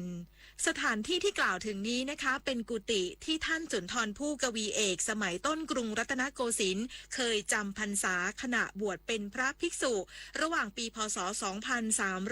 2383 ถึง 2385 และได้เขียนบทกลอนเรื่องรำพันพิลาภขึ้นซึ่งมีการพรรณนาถึงความงามของพระอารามรวมทั้งปูชนียสถานและปูชนียวัตถุของวัดอย่างละเอียดค่ะปัจจุบันทางวัดได้อนุรักษ์กุฏิไว้และเปิดเป็นพิพิธภัณฑ์ให้เข้าชมได้ทุกวันโดยเก็บรักษาสิ่งของเครื่องใช้ของท่านขณะจำพรรษาไว้เป็นอย่างดีมีรูปหล่อครึ่งตัวของท่านเมื่อยังเป็นพระภิกษุประดิษฐานไว้เป็นอนุสรณ์ตั้งเด่นอยู่ที่มุมห้องด้านในและมีสมุดข่อย200 ปีคัมภีร์พระมาลัยตำรารักษาโรคต่างๆรวมถึงเครื่องใช้ต่างๆอีกหลายอย่างค่ะด้านนอกของกุฏิสุนทรภู่นะคะก็ได้มีไม้ดัดเป็นรูปนางยักษ์ผีเสื้อสมุทรซึ่งเป็นหนึ่งในตัวละครสำคัญในเรื่องพระอภัยมณีผลงานเรื่องชื่อของสุนทรภู่ตั้งยืนเด่นอยู่ข้างๆนอกจากนี้ทางวัดยังมีการจัดกิจกรรมรำลึกถึงกวีเอกผู้นี้ในวันที่ 26 มิถุนายนเป็นประจำทุกปีค่ะสุนทรภู่ถึงแก่อนิจกรรมเมื่อปีพ.ศ. 2398 รวมอายุได้ 70 ปีค่ะสำหรับวัดเทพธิดารามเป็นพระอารามหลวงชั้นตรีตั้งอยู่ภายในกำแพงพระนครถนนมหาชัยสำราญราชเขตพระนครกรุงเทพมหานครค่ะเป็นวัดเล็กๆที่มีอาณาบริเวณประมาณ25 ไร่พระอารามแห่งนี้นะคะพระบาทสมเด็จพระนั่งเกล้าเจ้าอยู่หัวรัชกาลที่3ทรงสร้างขึ้นเมื่อพ.ศ. 2379แล้วเสร็จในปีพ.ศ. 2382เพื่อเฉลิมพระเกียรติพระราชทานแก่พระองค์เจ้าหญิงวิลาศซึ่งภายหลังได้ทรงพระกรุณาโปรดเกล้าโปรดกระหม่อมสถาปนาขึ้นทรงกรมเป็นกรมหมื่นอับสรสุดาเทพซึ่งเป็นองค์พระธิดาที่พระบรมราชชนกทรงโปรดปรานยิ่งค่ะวัดแห่งนี้พระเจ้าลูกยาเธอกรมหมื่นอับสรสุดาเทพได้ทรงบริจาคทรัพย์ส่วนพระองค์ร่วมสร้างด้วยเหตุนี้จึงทรงพระราชทานนามว่าเทพธิดารามค่ะวัดเทพธิดารามเป็นวัดที่ท่านสุนทรภู่อยู่จำพรรษาเป็นแห่งสุดท้ายก่อนที่ท่านจะลาสิกขาออกมาใช้ชีวิตเป็นคฤหัสถ์และกลับเข้ารับราชการเป็นครั้งสุดท้ายก่อนจะถึงแก่อนิจกรรมและปัจจุบันกุฏิซึ่งเคยเป็นที่จำพรรษาของท่านสุนทรภู่ก็ยังถูกเก็บรักษาไว้รวมถึงเครื่องอัฐบริขารบางอย่างซึ่งเป็นของสุนทรภู่ก็ยังอยู่ในสภาพค่อนข้างสมบูรณ์ชีวิตของท่านสุนทรภู่นั้นนะคะอยู่ในช่วงต้นกรุงรัตนโกสินทร์เป็นกวีที่มีชีวิตอยู่ถึง4แผ่นดินนั่นก็คือกำเนิดในรัชกาลที่1และถึงอนิจกรรมในสมัยรัชกาลที่4ค่ะแม้สุนทรภู่จะถึงแก่อนิจกรรมไปนานแล้วนะคะแต่ว่าผลงานนิพนธ์ของท่านยังคงอยู่ยังเป็นมรดกที่ล้ำค่าของชาวไทยโดยเฉพาะงานนิพนธ์ที่เป็นนิราศยังเป็นที่ประทับใจมาตลอดแม้ถึงวันนี้ชาวไทยได้เทิดทูนท่านในฐานะอมตะกวีที่ควรแก่การสดุดีเป็นอย่างยิ่งจึงพร้อมใจกันยกย่องว่าเป็นบรมครูกลอน8ค่ะในปีพ.ศ. 2527 คณะกรรมการวัฒนธรรมแห่งชาติได้เสนอต่อองค์การศึกษาวิทยาศาสตร์และวัฒนธรรมแห่งสหประชาชาติหรือยูเนสโกให้ประกาศเกียรติคุณว่าสุนทรภู่เป็นบุคคลสำคัญของชาวไทยในปีพ.ศ. 2529 มีผลงานด้านวัฒนธรรมดีเด่นและเป็นกวีของประชาชนรวมทั้งให้องค์การแห่งนี้ช่วยเผยแพร่เกียรติคุณและผลงานของสุนทรภู่ไปยังสมาชิกทั่วโลกอีกด้วยและนี่คือเรื่องราวของกุฏิสุนทรภู่ค่ะซึ่งตั้งอยู่ในบริเวณวัดเทพธิดารามกรุงเทพมหานครของเรานั่นเองค่ะวันนี้หมดเวลาแล้วนะคะสำหรับรายการชื่นชมนิยมไทยดิฉันคณิษฐายิ้มดีขอลาท่านผู้ฟังไปก่อนสำหรับวันนี้สวัสดีค่ะ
ประทับใจเดินทางมาถึงช่วงสุดท้ายของรายการแล้วนะครับ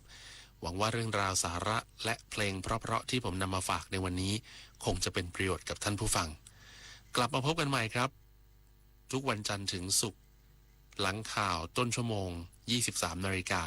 แล้วก็เรื่อยไปจนถึง 24 นาฬิกาครับจันทร์อังคารพุธพบกันที่ AM 819 กิโลเฮิรตซ์พฤหัสบดีและศุกร์พบกันทาง FM 92.5 และ AM 891 รวมถึง AM 819 ด้วยแล้วก็สถานีเครือข่ายที่รับสัญญาณวันนี้เวลาหมดแล้วขอให้หลับฝันดีนะครับราตรี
ที่นี่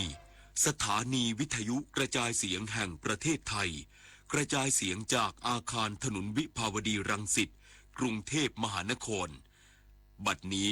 ขอยุติการกระจายเสียงสำหรับวันนี้ไว้แต่เพียงเท่านี้โปรดติดตามรับฟังการกระจายเสียงของทางสถานีวิทยุกระจายเสียงแห่งประเทศไทยได้ใหม่เริ่มตั้งแต่เวลา 5 นาฬิกาเป็นต้นไปขอความสุขสวัสดีจงมีแด่ท่านผู้ฟังทุกท่านราตรีสวัสดิ์ครับ